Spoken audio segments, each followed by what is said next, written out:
Good morning, students. Welcome to the next session of our subject, that is engineering economics, estimation and costing. In our today's session, we are going to start the new topic for you and the most important topic from your whole syllabus. That is nothing but the taking out quantities. Okay. Now, in our previous session, we have completed and we have discussed the problems which are associated with the rate analysis. Okay, how to perform the rate analysis, that part we have completed. In our first chapter, we have studied the different methods of preparing the estimate. It may be the preliminary estimate, supplementary estimate, revised estimate.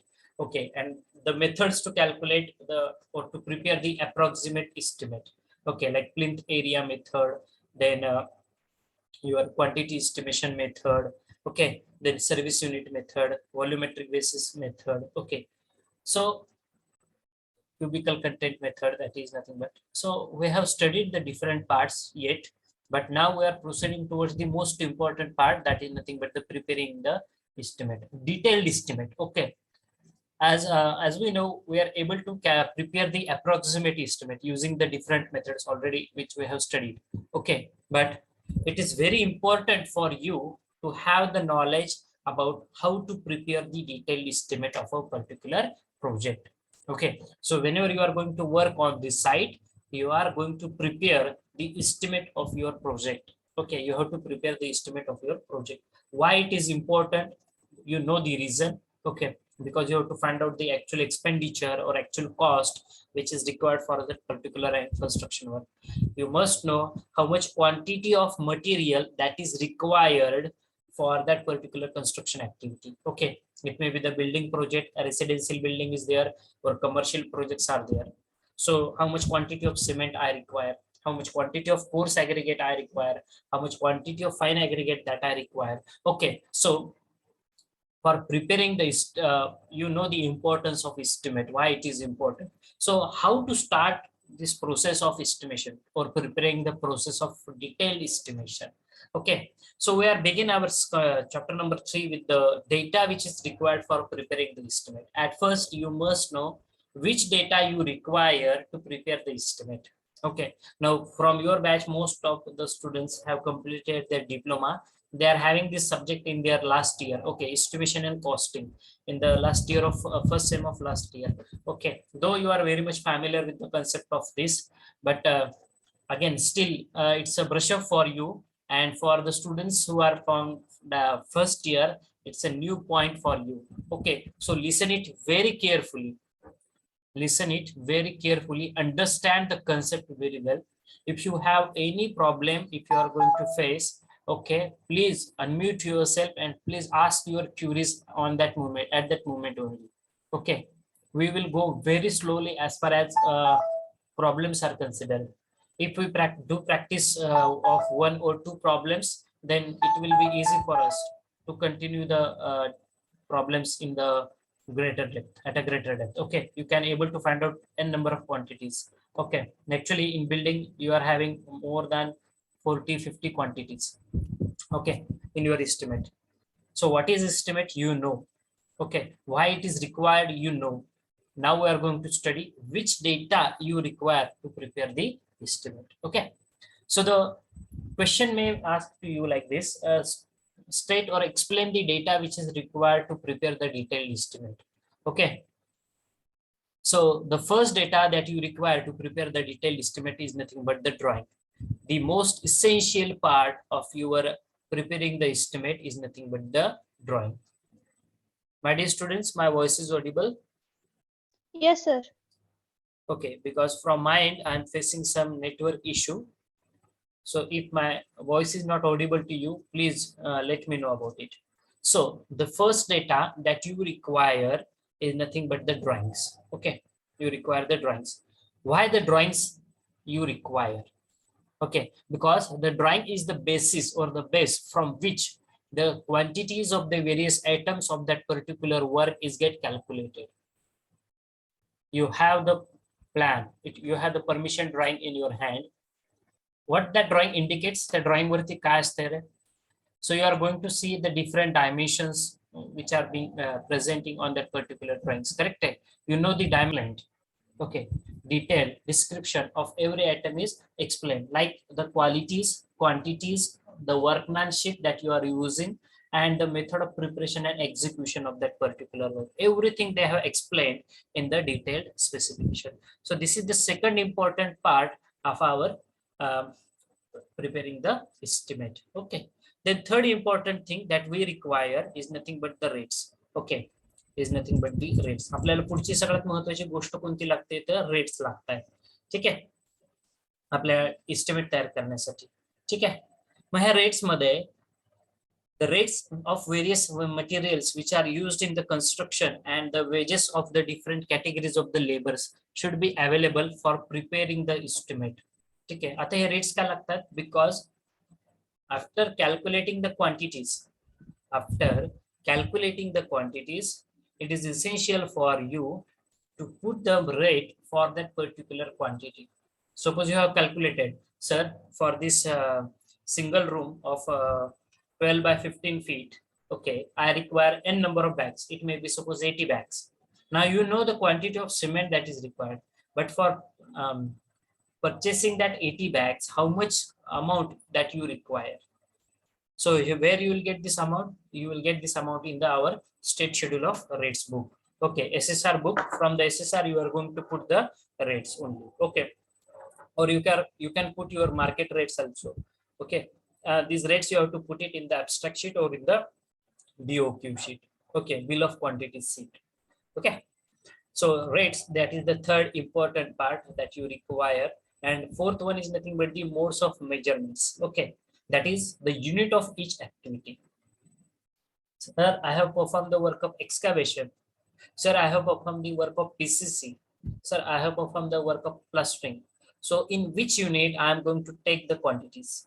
It may be cubical contents like meter cube, feet cube, or it may be the area based. Okay, that is meter square, feet square, or it may be the running meter, it may be the only meter, it may be in numbers only, like the example of doors. I require 3 doors, I require 4 windows, I require 2 ventilators. Okay, so the quantities you have to explain the quantities in some units. Okay, what you have to do, you have to explain the quantities in some units. It may be the numbers, meter, running meter, per meter, it may be the square feet, per square feet, it may be per cubic feet. Okay, so you have to explain that, you have to give the units to the activities which you are performing. Okay, and also you have to apply the deductions also. Now what is deduction? एका सोप्या भाषेमध्ये सांगण्याचा प्रयत्न करेल. Detail आपण यावरती परत सविस्तर चर्चा करणार आहोत. ठीक आहे. Now you are going to construct a single room. एक सिंगल रूम तुम्ही बांधताय बरं का. काय करताय तुम्ही? एक single room बांधताय.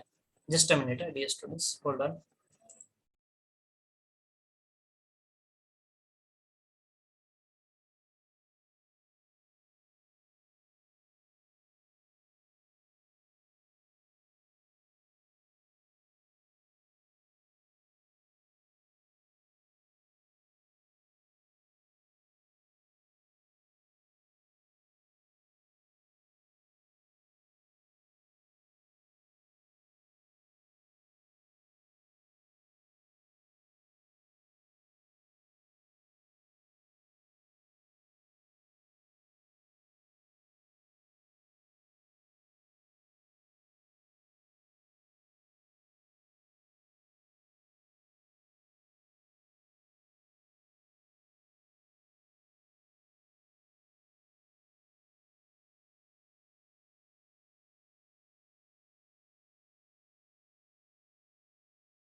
Sorry for the disturbance. So the next thing that you require to prepare the estimate is nothing but the modes of measurements. In which unit you are calculating that particular activity and how you are going to apply the deductions. Yes, the point that we are discussing is nothing but the deductions. Now just take the example, you are interested to construct a single room. फक्त एक single room तुम्हाला बांधकाम करायचे आहे. काय करायचं आहे? Single room तुम्हाला बांधकाम करायचे आहे. ज्यावेळेस तुम्ही सिंगल रूमचं बांधकाम चालू करताल, what you observe, you are going to place a single door or at least one door. Okay, you are going to place 2 windows in that particular single room. बरोबर आहे. तुम्ही एक दरवाजा आणि 2 तरी खिडक्या कमीत कमी बसवता. बरोबर आहे. ज्यावेळेस तुम्ही ब्रिकवर्कची क्वांटिटी कॅल्क्युलेट करत असणार, ब्रिकवर्क किंवा इतर कुठली क्वांटिटी, त्या ब्रिकवर्क मध्ये आता तुमच्या विंडोनी काहीतरी एरिया ऑक्युपाय केलाय, 1 मीटर बाय 1 मीटर किंवा 1.2 बाय 1.2 मीटरची तुमची विंडो आहे. मग जेवढा एरिया तिथे ऑक्युपाय केलेला आहे तेवढे डिडक्शन तुम्हाला अप्लाय करावे लागणार ना ब्रिकवर्क मध्ये, कारण तेवढ्या विटा तिथे कमी लागतील. जो पोर्शन असणार आहे तुमचा 1 बाय 1 मीटरचा, तिथे तुम्ही काय विटा ठेवणार आहात का? नाही, तिथे तुमची विंडो येते. बरोबर आहे. मग त्या केसमध्ये तिथे नंबर ऑफ ब्रिक्स काय होत आहेत? कमी होणार आहेत तुमच्या. बरोबर आहे. तर in this way you have to apply the deductions. ठीक आहे, डिडक्शन नेमकं कुठं कुठे अप्लाय करायचं आणि कशा पद्धतीने अप्लाय करायचं आपण त्याचा सुद्धा सविस्तर अभ्यास करणार आहोत. ठीक आहे. जसं की तुमचं विंडोचं वर्क आहे, जिथे विंडो आहे फिक्स तिथे तुमच्या नंबर ऑफ ब्रिक्स कमी होणार आहेत. सो तिथे तुम्हाला डिडक्शन अप्लाय करावं लागतं. डिडक्शन फॉर ब्रिक वर्क ज्याला म्हटलं जातं. जिथे डोअर येतोय तिथे ते डोअरचा स्पेस, तेवढा एरिया जो असणार आहे डोअरचा, तिथे परत तुम्हाला डिडक्शन अप्लाय करावं लागतं, कन्सिडर करावं लागतं. किंवा व्हेंटिलेटर्स असतील तुमचे. ठीक आहे. So you have to apply the deductions and the rules of deductions are also given in your IS 1200. There are 28 part of this particular IS code. Okay, जेवढ्या काय आपल्या ऍक्टिव्हिटीज आहेत ना वेगवेगळ्या 28 ते खूप ऍक्टिव्हिटीज आहेत, त्या प्रत्येक ऍक्टिव्हिटीसाठी हा IS कोड दिलेला आहे. IS 1200 part 1 to part 28. It gives you the information about the methods and modes of measurements. Okay, and how to apply the deductions which are given. So please do remember, my dear students, whenever you are going to perform the estimate, you must have the knowledge about these 4 things, or these 4 things must be with you whenever you have to perform the estimation. Okay, you must have the drawing with you, कारण drawing शिवाय तुम्ही estimate तयारच करू शकत नाही. Drawing वरती dimensions आहेत, हे डायमेन्शन्स तुम्हाला लागणार आहेत एस्टिमेशन तयार करण्यासाठी. ठीक आहे. हे ड्रॉइंगचे जे डायमेन्शन्स असतात हे आपण एका विशिष्ट, we are going to put it in one of the specific format. Okay, we called it as the measurement sheet, जो पुढे मी तुम्हाला एक्सप्लेन करेन. ठीक आहे. सो ड्रॉइंग मधली जी फर्स्ट स्टेप, हे ड्रॉइंग्स कशासाठी लागणार आहेत? You have to take the measurements. Okay, then specifications you require to explain that activity, rates you require to prepare the abstract sheet, and modes of measurements you require to put the unit. Okay, so that is why these 4 are the essential things to prepare the estimate. Okay, I hope you are getting this, or is there any doubt in this part, so that I can proceed further. If you understand this very well, please do respond in the chat box. Yes, no, sir, we are getting or not. Please do the response in the chat box, or you can unmute quickly. Yeah, quickly, very fast. I want response from everyone. समजतंय का?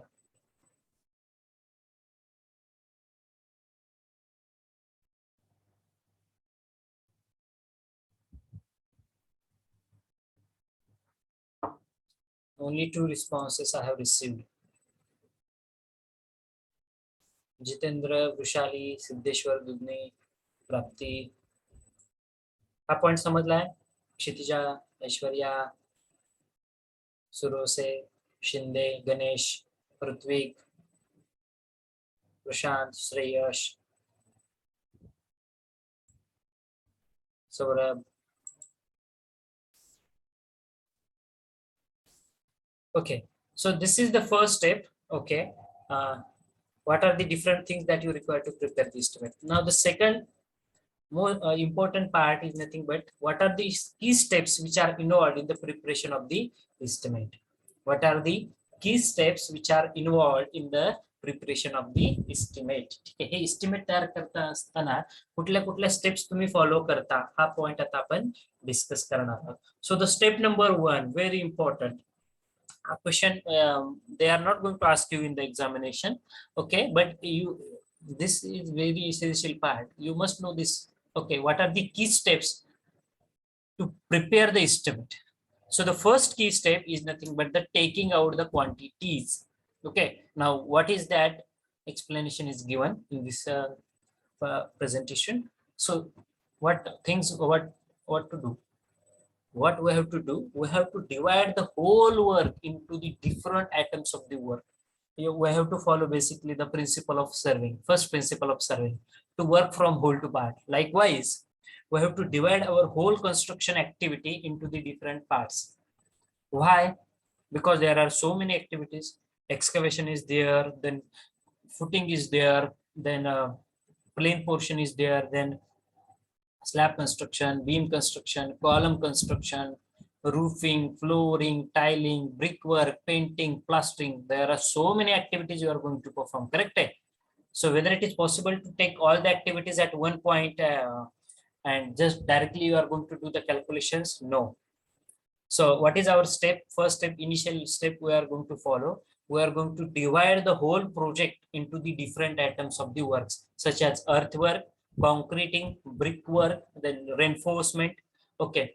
And then we are going to take the details of each items of the work and we are going to enter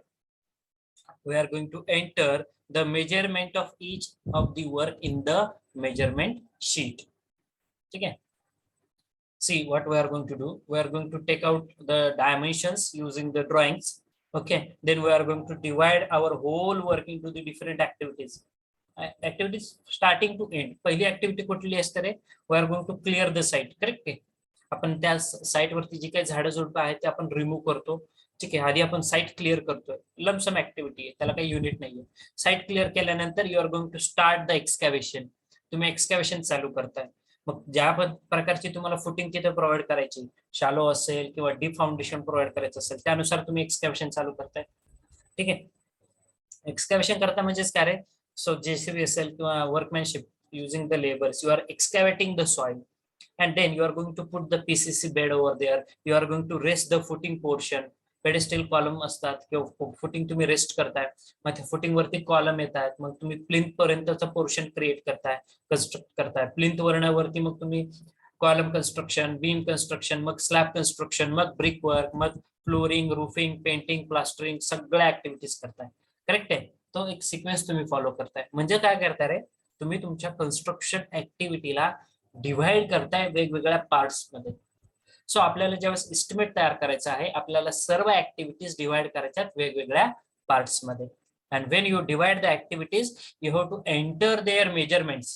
म्हणजे excavation साठी काय measurement आहे, PCC साठी काय measurements आहेत, त्यानंतर आरसीसी साठी काय मेजरमेंट्स आहेत, प्लेंटिंग प्लास्टरिंग साठी काय, जे काय त्याचे मेजरमेंट्स आहेत, you have to measure, take out all the measurements and then you have to put all the measurements in one of the sheet. We called it as the measurement sheet.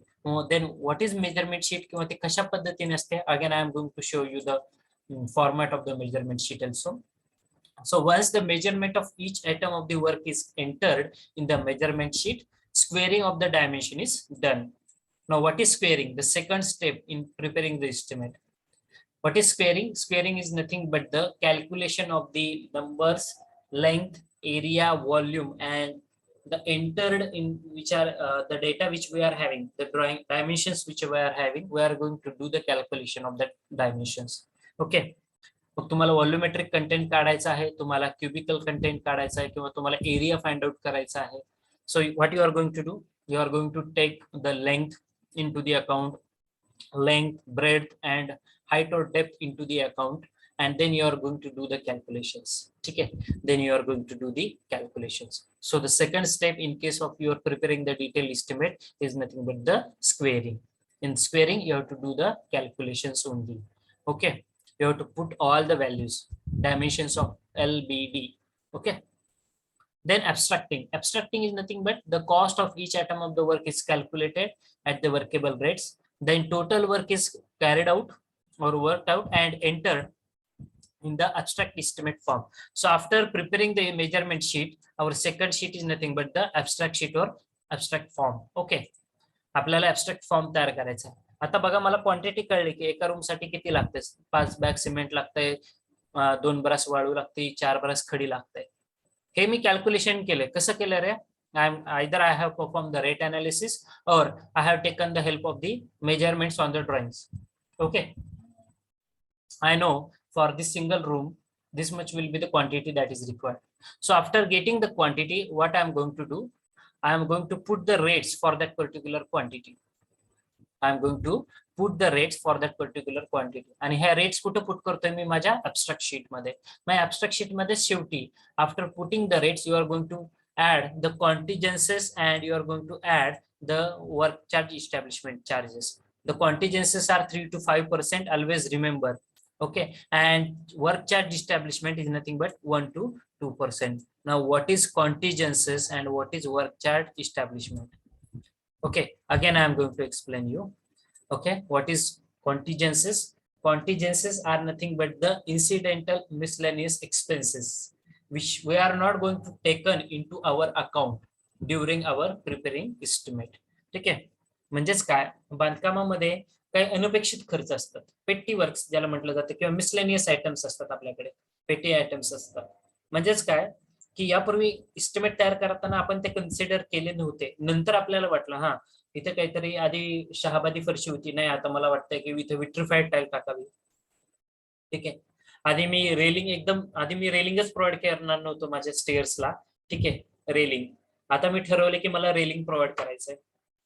ठीक आहे, किंवा आधी मी house बांधायचं ठरवलेलं नव्हतं, आता मी ठरवलं की मला हाऊस बांधायचंय. एक जे काही छोटे मोठे किरकोळ आयटम्स असतात आपल्या कन्स्ट्रक्शन मध्ये, ठीक आहे, खूप सारे ऍड होतात. ऍक्च्युअली एस्टिमेट तुमचं 10चं असतं, ते कदाचित 11 लाखापर्यंत सुद्धा जातं. का? कारण काहीतरी नवीन गोष्टी तुम्ही ऍड करत असतात. ठीक आहे, काहीतरी नवीन गोष्टी तुम्ही ऍड करताय त्यामध्ये ज्यावेळेस तुमचं कन्स्ट्रक्शन चालू असतं त्यावेळेस. ठीक आहे, मग हे जे काही नवीन आयटम्स जे छोटे आहेत, छोटे आयटम ज्याला पेटी आयटम्स असं म्हटलं जातं, पेटी आयटम्स. ठीक आहे, जसं you know this word petty items or the petty work.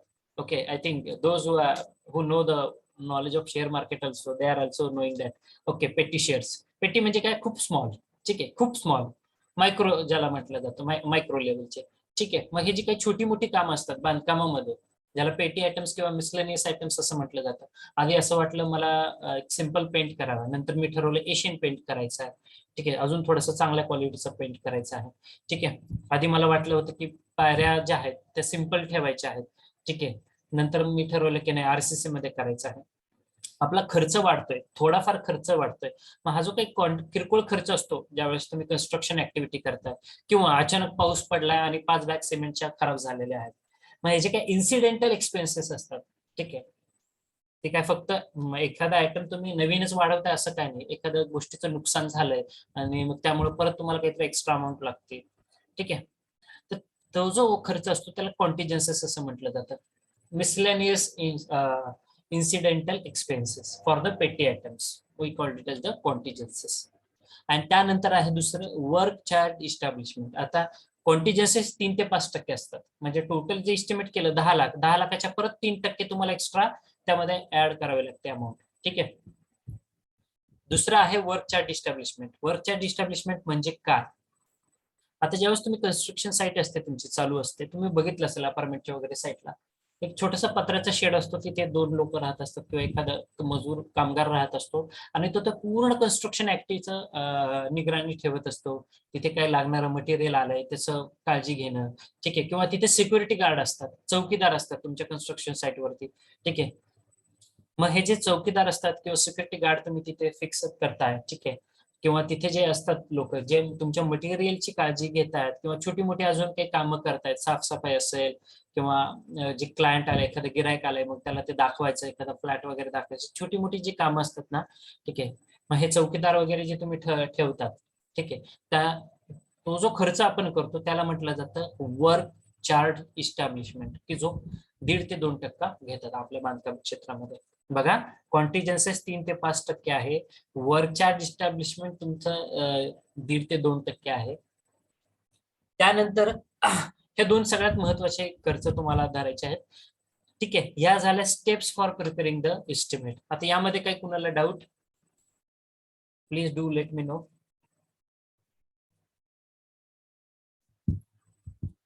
If you have any doubt regarding this, please do let me know.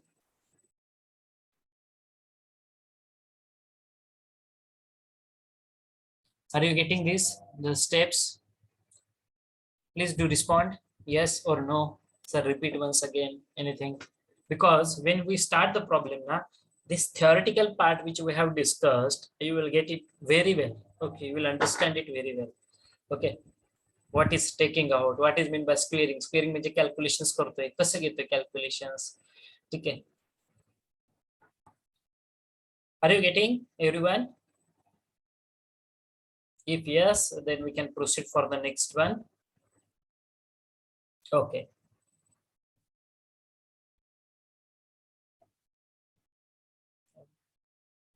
My voice is audible, dear students?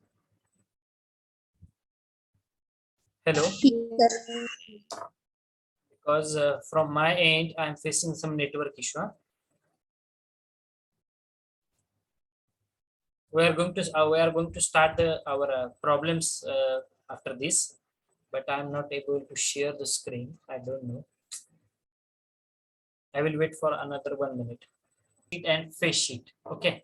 Measurement sheet, abstract sheet and face sheet. आता हे तुम्हाला data कळलाय, काय काय लागतं तुम्हाला, drawing लागतात, specification लागतात, rate लागताय, modes of measurement लागतात. मग इस्टिमेट कसं तयार करायचंय, आधी तुम्ही क्वांटिटी टेकआउट करताय, त्यानंतर त्याचं स्क्वेअरिंग करताय, त्यानंतर त्याचं ॲब्स्ट्रॅक्शन करताय, कॅल्क्युलेशन्स करताय. ठीक आहे. आता हे कशा करायचं, कशामध्ये एवढा जो उपद्व्याप करायचा आपल्याला, इस्टिमेट जे तयार करायचंय कशात करायचंय. So the important part for you of your estimate is the measurement sheet, abstract sheet and face sheet. Okay. आता हे 3 शीट नेमकं काय आहे. जसं मी तुम्हाला सुरुवातीला म्हटलं की we are going to take out the quantities. आधी तुमच्या ऍक्टिव्हिटीला तुम्ही डिवाइड केलंय. आधी तुम्ही साइट क्लिअरन्स, दुसरं एक्सकॅव्हेशन, मग पीसीसी, मग फुटिंग नंतर कॉलम नंतर बीम नंतर स्लॅब, मग ब्रिक वर्क, मग तुमचं खाली फ्लोरिंग असेल, त्यानंतर प्लास्टरिंग असेल, मग पेंटिंग असेल. ठीक आहे. मग डोर्स अँड विंडो फिक्सिंग असेल. अशा पद्धतीने तुम्ही तुमचं काम एक्झिक्यूट करायला चालू करताय. ठीक आहे. सो हे जे काही ऍक्टिव्हिटीज तुम्ही करताय ते तुम्ही त्याचे जे डायमेन्शन्स असतील, एक्सकॅव्हेशनचे डायमेन्शन्स, पेंटिंगचे डायमेन्शन, प्लास्टरिंगचे dimensions, you are going to put all the calculations. ठीक आहे. कॅल्क्युलेशन जे आपल्याला करायचे आहेत क्वांटिटी फाइंड आउट करण्यासाठी. So you are going to take the length, breadth and height, and you are going to put all the dimensions in one of the format. We called it as the measurement sheet. Please do remember the measurement sheet. This is the standard format. First column is item number or serial number. Second is nothing but the description of that particular item. Where you are going to get this description, you can use the SSR also. Then numbers in case of the doors, windows or any activity. किती doors आहेत, suppose 5 door आहेत, so numbers will be 5. 2 Windows आहेत, numbers will be 2. ठीक आहे. तुम्ही एक्सकॅव्हेशन करताना 10 खड्डे घेतलेत. ठीक आहे. हार्ड सरफेस आहे, शालो फुटिंग तुम्ही प्रोव्हाइड करणार आहात, तिथे फक्त तुम्ही खड्डे घेताय. जिथे तुमचा कॉलम असणार आहे तिथे तुम्ही खड्डे घेताय फक्त. त्या केसमध्ये नंबर्स विल बी 10, 10 खड्डे घेत असतील तर एक्सकॅव्हेशन मध्ये. So numbers are like that. Then length for excavation, width for excavation, depth for excavation.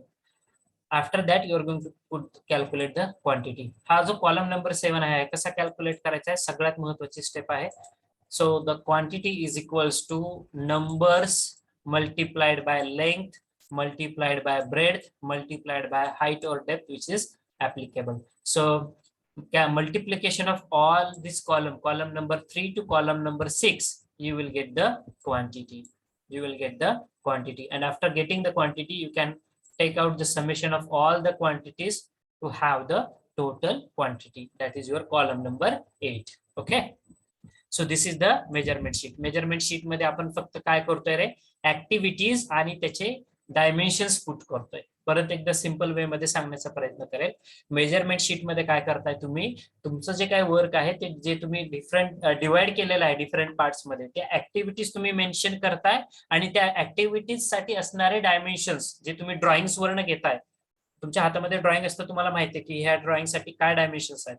मग त्या ऍक्टिव्हिटीसाठी जे डायमेन्शन्स असतील रिस्पेक्टिव्ह डायमेन्शन, मग कुठेतरी लेंथ असेल, हाईट नसणार आहे, लेंथ आणि विड्थ असेल, हाईट नसणार आहे. कुठेतरी फक्त लेंथ आणि हाईट असणार आहे, ब्रेड्थ नसणार आहे. ठीक आहे. कुठेतरी लेंथ, ब्रेड्थ, हाईट सगळं असणार आहे. मग कुठे एरियामध्ये तुम्हाला कुठले तरी 2 डायमेन्शन्स आहेत. ज्यावेळेस तुम्ही व्हॉल्युमेट्रिक कंटेंट्स काढताय म्हणजे क्युबिकल कंटेंट्स काढताय, ठीक आहे, तिथे तुम्हाला एल, बी आणि डी असे तिन्ही डायमेन्शन्स घ्यावे लागतात. सो क्वांटिटी हा शेवटचा कॉलम आहे, तो कसा कॅल्क्युलेट करताय, numbers into LBD. Okay, length multiplied by breadth multiplied by depth, you will get the quantity, and total quantity is nothing but the summation of all the quantities. जेवढे काय activities तुम्ही घेतल्या त्याचं summation करायचं, you will get the total quantities. पहिलं sheet समजले सर्वांना? Everyone, first sheet whether you are getting or not, measurement sheet. Yes, sir. Okay, second sheet आहे आपलं ऍबस्ट्रॅक्ट शीट आहे.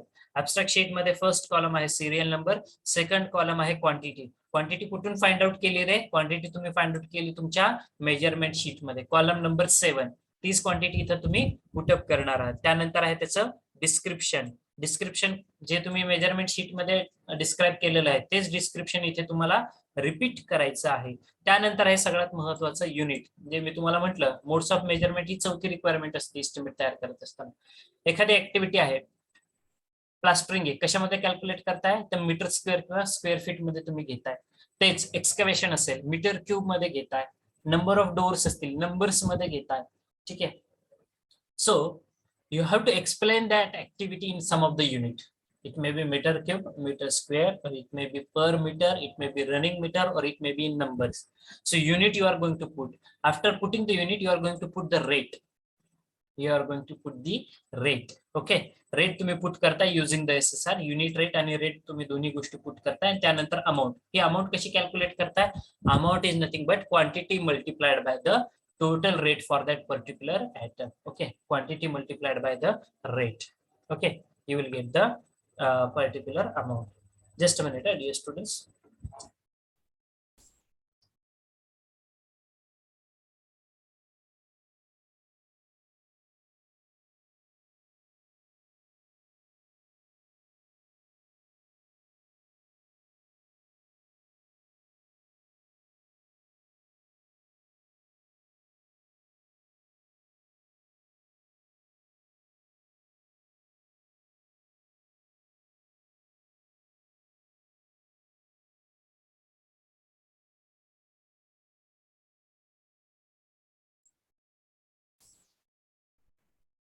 Sorry for the disturbance.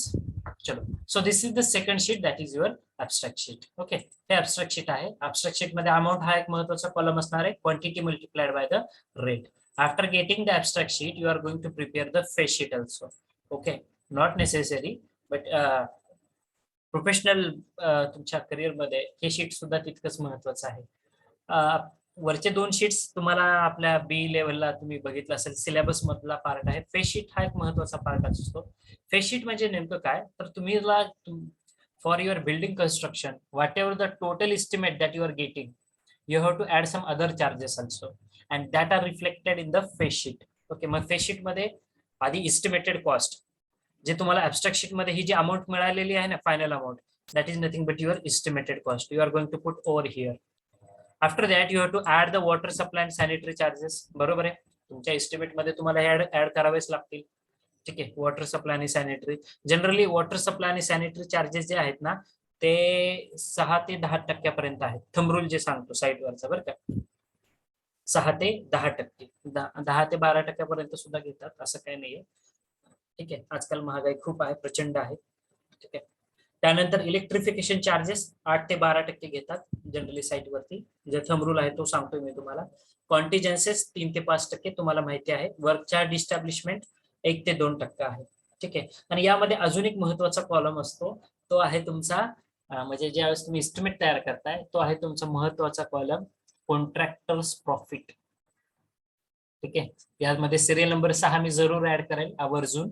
तो आहे तुमचा कॉन्ट्रॅक्टर्स प्रॉफिट. तो असतो, किती घेता रे कॉन्ट्रॅक्टर्स प्रॉफिट साइट वरती? कोणी सांगू शकेल किती असतो contractors profit? 10%. Generally 10% contractors profit. म्हणजे एक विचार करा, तुम्हाला खर्च काय येतोय? काहीच येत नाही. तुम्ही जर 10 लाखाचा प्रोजेक्ट घेतला तर 1 लाख हे तुमचं प्रॉफिट आहे, फक्त कॉन्ट्रॅक्टर्स प्रॉफिट, की जे लीगल आहे ते तुम्ही दाखवताय तुमच्या एस्टिमेट मध्ये. ठीक आहे, मग हे 10 लाखामध्ये 1 लाख तर तुम्हाला ऑलरेडी मिळालेत. म्हणजे तुमचं ऍक्च्युअली एस्टिमेट हे 11 लाखाचं आहे, पैकी 10 लाखाचंच तुम्हाला बांधकाम करायचं आहे. 1 लाख हे फक्त तुमचंच आहे, कॉन्ट्रॅक्टर्स प्रॉफिट आहे. प्लस या 10 लाखामध्ये सुद्धा ते तुमचं कौशल्य असतं की ते काम किती लाखात संपवायचं. 5 लाख, 7 लाख, 8 लाख, सगळा अगदी क्वालिटी आणि क्वांटिटी कुठेच कॉम्प्रोमाइज न करता सुद्धा तुम्ही तो प्रोजेक्ट अगदी सक्सेसफुली 8 लाखात सुद्धा संपवू शकता. म्हणजे बघा, तिथे सुद्धा तुम्हाला 2 लाखाचा प्रॉफिट होतोय. 2 प्लस हा कॉन्ट्रॅक्टर्स प्रॉफिट 10%, म्हणजे तो 1 लाख. असे तुम्ही एका प्रोजेक्ट मधनं किती पैसे कमवू शकता. ठीक आहे. म्हणून परत एकदा मी माझे सेंटेन्स रिपीट करतो. Though our beginning is very less और at the very slow, civil इंजिनियरची जी बिगिनिंग असते ती खूप स्लो असते. You will get the salary 10,000, 15,000, 20,000. ठीक आहे, for the freshers. Okay, for the fresher I'm telling about.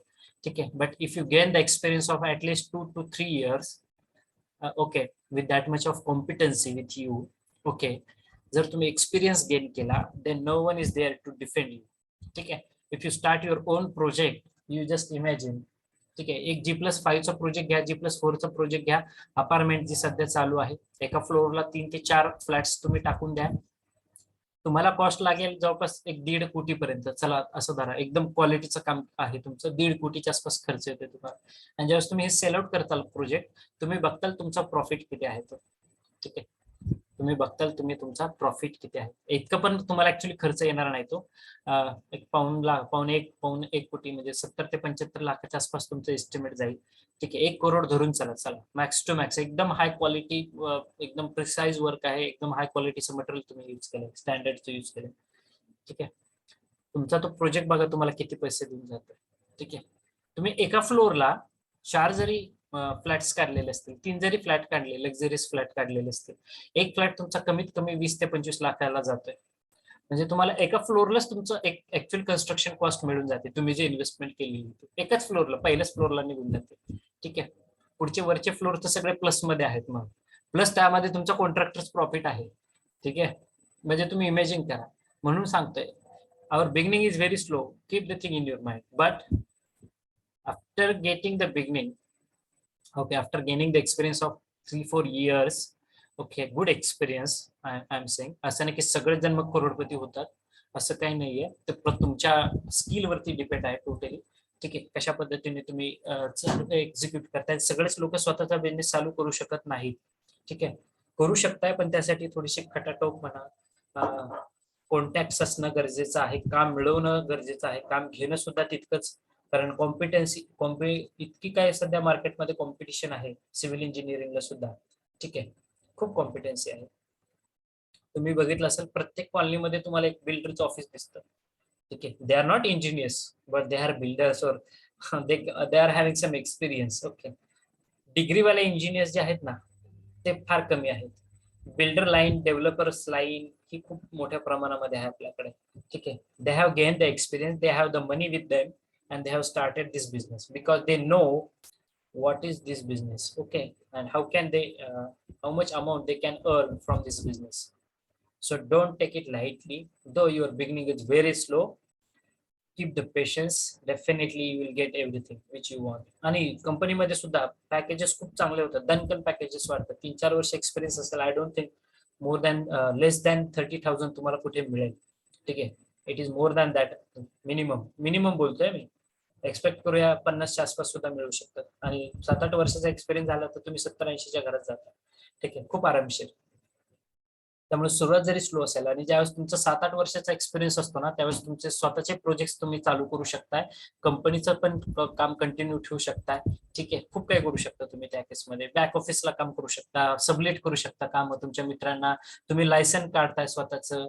ठीक आहे, जर तुम्हाला जॉब करायचा नसेल तर स्वतःच्या नुसतं वापरायला जरी दिलं तरी ते 1 ते 1.5% अमाऊंट घेऊ शकता तुम्ही. नुसतं वापरायला दिलं, ठीक आहे, 1 ते 1.5%. फक्त वापरायला देताना विश्वास ठेवा की समोरचा जो इंजिनियर आहे, जो डेव्हलपर आहे, तो कसा आहे, त्याची हिस्ट्री काय आहे. नाहीतर त्यानं काही फॉल्टी वर्क केलं तर ते तुम्हाला ब्लेम होतं, तुमचं लायसन ते वापरतायत कारण.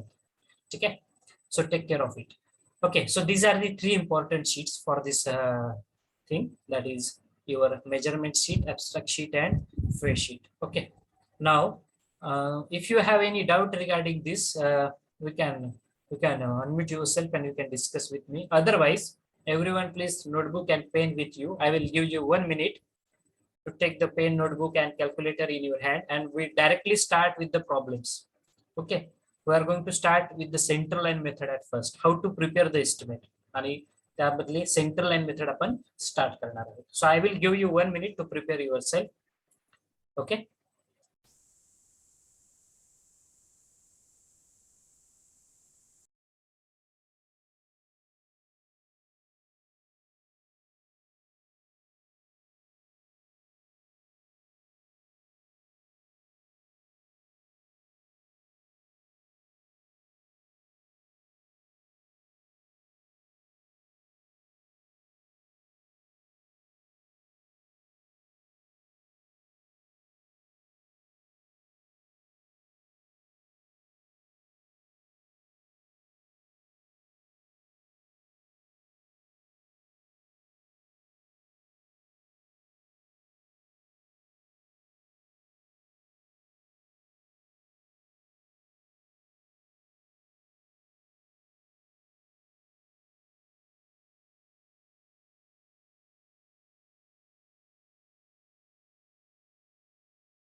Have you taken the pen and notebook?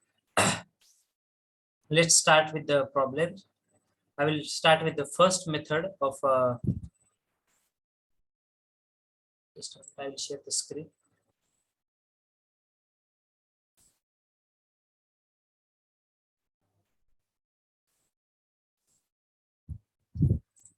Okay, I think my screen is visible to everyone. So write down the first point. Deductions we are going to see when we are going to discuss the problems. Okay, taking out the quantities, give the title as taking out the quantities. In that, give the first title as using the center line method.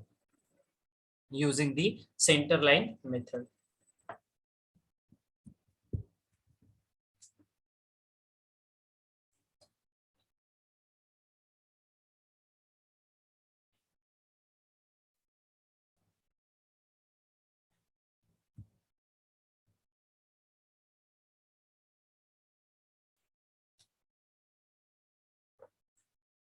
Now, actually, there are two methods to calculate or to take out the quantities. Okay. So if you want to prepare the estimate, we have to use out of this any method. Okay. Out of these two, any method. It may be the center line method or it may be the long wall and short wall. We also called it as PWD method, or it is also called as out to out method. It is also called as in to in method. Okay, so there are 3-4 names for this method.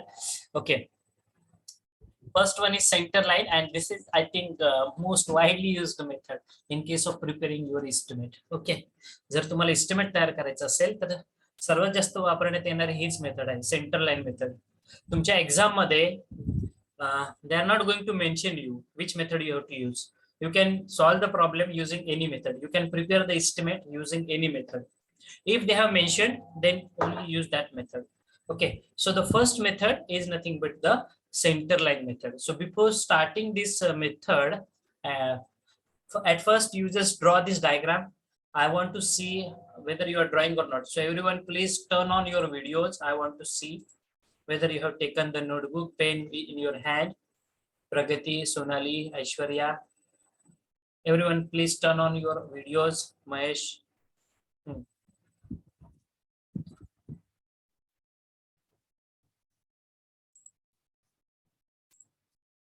सर्वांनी तुम्ही तुमचे videos on करा. Ritwik, yes, you are writing. Okay, then Prapti. Okay, everyone show me the notebook and the pen. I want to see. Pragati, Aishwarya. Okay, good. Who else remained? Ganesh Zadwar, Pratibha Birajdar, Suraj Bhosle, Priyanka. I want to see. Please turn on your videos. बघू द्या मला लिहिता येत का नाही तुम्ही notebook मध्ये. ऐश्वर्या पाटील, सूरज भोसले, प्रियंका पुला, गणेश जाधवर, जितेंद्र, श्रेयश, शिवानी, शीतल, सुरोसे, बद्री, Kattappa, Omkar, Amol, Dnyaneshwar, Shailesh. Everyone, please turn on your videos. I want to see whether you are writing or not. Kazi.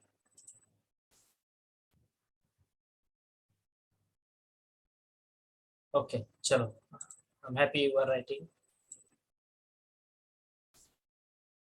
Aishwarya, you want to say something? Aishwarya Pukare, you have raised your hand.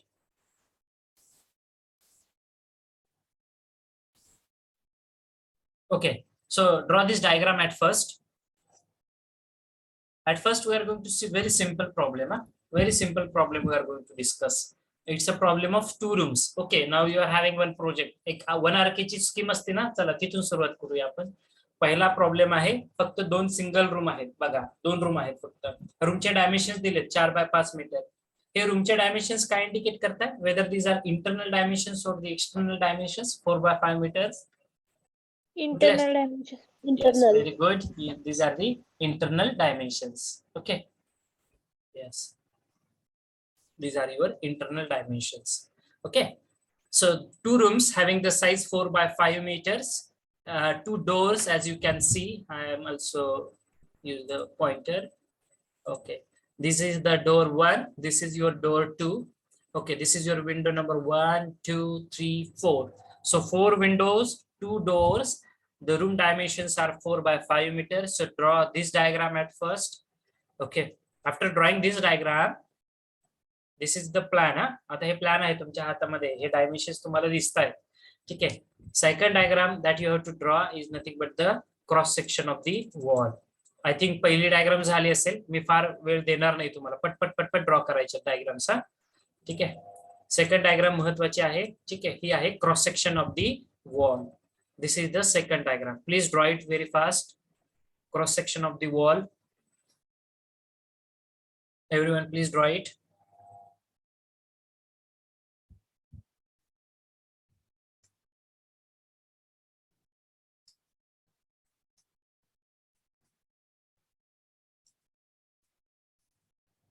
Cross section of the wall. He diagram draw करा. बघा, खालचा layer हा PCC चा आहे. Diagram सांगतो. खालचा layer PCC आहे. PCC चे डायमेन्शन्स विड्थ आहे 900 mm. Cross section of the wall हा सगळ्यात महत्त्वाचा फॅक्टर असतो तुमच्या एस्टिमेशन मधला. जसा प्लॅन महत्त्वाचा आहे तसा वॉलचा क्रॉस सेक्शन तोही महत्त्वाचा आहे. ठीक आहे. पीसीसी बेड आहे खाली सगळ्यात, विड्थ आहे 900 mm, त्याची हाईट दिलेली 20 सेंटीमीटर किंवा डेप्थ म्हणा काहीच पण सांगा. It is 20 centimeter and this width is given as 900 mm. Okay, so you please take all the units in one dimension only. You take it in meters. ठीक आहे, सध्या लिहिताना लिहून घ्या तसं. Then UCR width is 600, then height is 40 centimeter. First UCR, second UCR width is 500 mm, height is 60 mm, and here is your ground level. GL is there. Okay, so this GL, above this GL there is a portion or layer of your, काय म्हटलं जाते याला, ज्याला तुम्ही भर टाकणं असं म्हटलं जाते. इथं ग्राउंड लेवलच्या वरती तुम्ही भर टाकता ना, प्लिंथ फिलिंग याला म्हटलं जातं. हे प्लिंथ फिलिंग जनरली किती असते रे, 0.6 मीटरची प्लिंथ फिलिंग असते मिनिमम, की ज्यामध्ये रबर सोलिंग असते खाली, त्याच्यावरती मुरुम फिलिंग करताय आणि त्यावरती तुमचा पीसीसीचा बेड असतो. मग ही झाली तुमची प्लिंथ लेवल, ग्राउंड लेवलच्या वरती आहे या प्रॉब्लेम मध्ये. ठीक आहे, ती आहे 60 सेंटीमीटर म्हणजे 0.6 मीटरचा थिकनेस आहे. ठीक आहे, त्या प्लिंथ लेवलच्या वरती आहे तुमचा हा कॉलम दिसतोय, हे ब्रिक वर्क दिसतंय तुमचं. ठीक आहे, त्या ब्रिक वर्क मध्ये विड्थ दिसते जे तुम्हाला 0.4 मीटर्स आणि ही हाईट जी आहे ही हाईट आहे 3 मीटर्स. ओके, हाईट आहे 3 मीटर्स आणि यावरती हा तुमचा स्लॅबचा थिकनेस आहे. हा स्लॅबचा थिकनेस आहे 100 mm घ्या. ठीक आहे, किती घेणार हा स्लॅबचा थिकनेस, 100 mm. ठीक आहे, प्रोपोर्शन दिलंय कॉन्क्रीटचं 1:2:4 म्हणजे M15 ग्रेडचा आहे. ठीक आहे,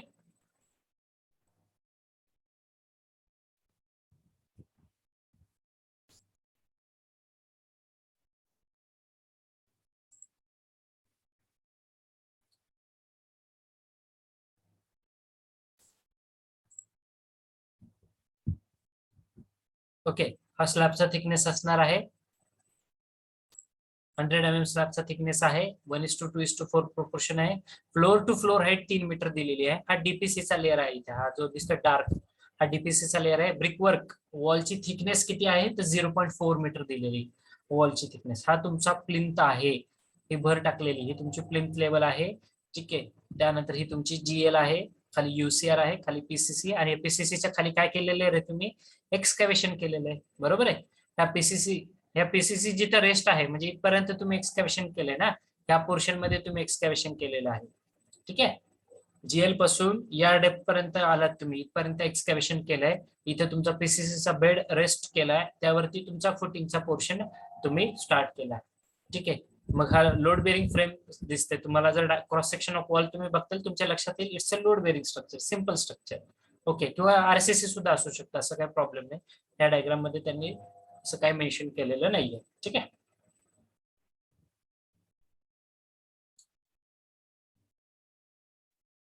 everyone please draw the diagram. If drawn, write down the problem. If drawn the diagram, write down the problem.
Okay, so write down the problem.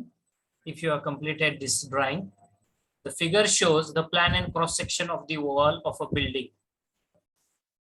The figure shows the plan and cross section of a wall of the building with 2 rooms. With 2 rooms. Okay, prepare the estimate with the quantities. Now write it fast. We are not going to waste so much time in this. Okay, fast diagram सुद्धा पटकन draw करायची छानपैकी.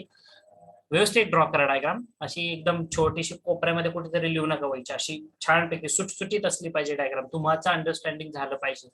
ठीक आहे. Can I check how you have drawn the diagram? ठीक आहे. Please can you turn on your videos? Pragati, Sonali, I want to check how you have drawn the diagram. व्यवस्थित draw करा, अशी मोठी डायग्राम दिसली पाहिजे व्यवस्थित.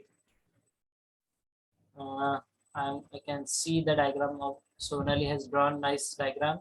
Okay, Pragati also. Okay, चला सर्वांनी तशीच डायग्राम ड्रॉ करा व्यवस्थित मोठी.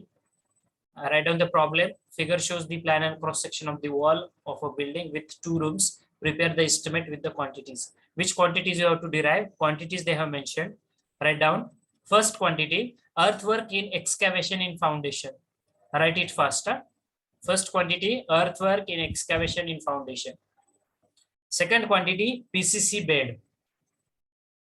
Second quantity, PCC bed. Third quantity, UCR masonry. Third quantity is UCR masonry. Fourth quantity, cement concrete DPC. Okay, DPC you have to find out. Okay, quantity for DPC. DPC stands for damp proof course. Okay, to trap the moisture, we are just putting the DPC here. Okay, then fifth quantity is brickwork, 1:6 proportion they have mentioned. Okay, and last quantity is plinth filling.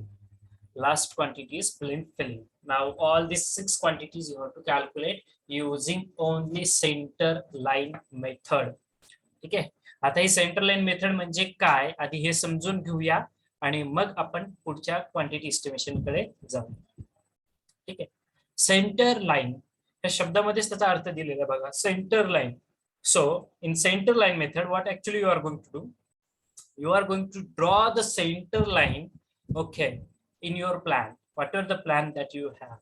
At first you have to draw the center line in your plan. After drawing the center line, you have to calculate the center to center distance. Okay, listen it very carefully. Yeah? At first you have to draw the center line. After drawing the center line, you have to calculate the center to center distance. Okay, you have to calculate the center to center distance. After calculating the center to center distance, you have to calculate the total center line length. Okay, that is total center line distance. That is summation of your all the center lines, distances of the center lines. Okay, after getting the total center line length or say total center line distance, next thing you have to calculate the length for each activity. Whatever the activities they have mentioned in the problem, you have to calculate the length of each activity. Okay, how to calculate the length of each activity? It is nothing but the total center line length minus 1/2 into number of junctions into width of that particular atom. That formula is also there. We are going to discuss all of that problem also. Okay, we are going to discuss that. And after getting the length, put all the length, width and depth, all the dimensions of LBD in your measurement sheet and do the rest calculations using the measurement sheet. So our first task is to draw the center line. So I'm going to draw the center line in this plan only. Okay, please check. I will use this. Okay, this is my center line. Huh? Okay, just get it this. I'm drawing. See the way I'm drawing this center line.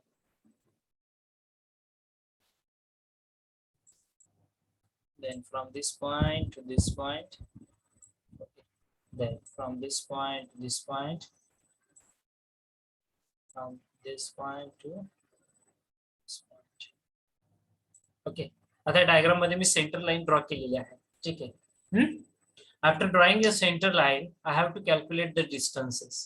Now, who is going to tell me the distance? What is the total center line distance, or how to calculate the total center line distance after drawing this? I will use the different. Yes. Okay. आता मला काय करायचं रे? तर दुसरं म्हणजे centre line distance find out करायचं. ठीक आहे. काय करायचं? Centre line distance find out करायचं. सेंटर टू सेंटर डिस्टन्स म्हणजेच कुठलं डिस्टन्स? ठीक आहे. Distance from this centre line to this center line. I will use the dark arrows from this center line. Okay, to this center line. Okay, so center to center distance from this point to this point. Okay, so I have to calculate the center line distance. Can you able to tell me now what is the center line distance? What is the center line distance? या point पासून या point पर्यंत किती distance आहे? कोण सांगेल? Sir horizontal 4.4 येते. Horizontal distance किती येणार आहे? 4.4. कसं कॅल्क्युलेट केलंय बघा, हे तुमचं 4 मीटर डिस्टन्स आहे. ठीक आहे, या पॉइंट पासून. हा, इंटरनल डायमेन्शन्स किती? 4/5 मीटर. म्हणजे इंटरनल रूमचं विड्थ किती दिसते रे तुम्हाला? ठीक आहे, लेंथ किती दिसते? Sorry, 4 metre. त्यानंतर हा जो वॉल आहे, हा वॉलचा थिकनेस किती दिलेला आहे रे प्रॉब्लेम मध्ये? त्यांनी वॉलचा थिकनेस दिलाय 0.4 मीटर. करेक्ट आहे. वॉलचा थिकनेस किती माझा? 0.4. मग ज्यावेळेस मी इथे सेंटर लाईन ड्रॉ करेल त्यावेळेस हे डिस्टन्स किती असणार आहे? 0.2 फ्रॉम दिस साइड आणि 0.2 फ्रॉम दिस साइड. करेक्ट आहे. हे डिस्टन्स किती आहे माझं? 0.2. Okay, so this is 0.2.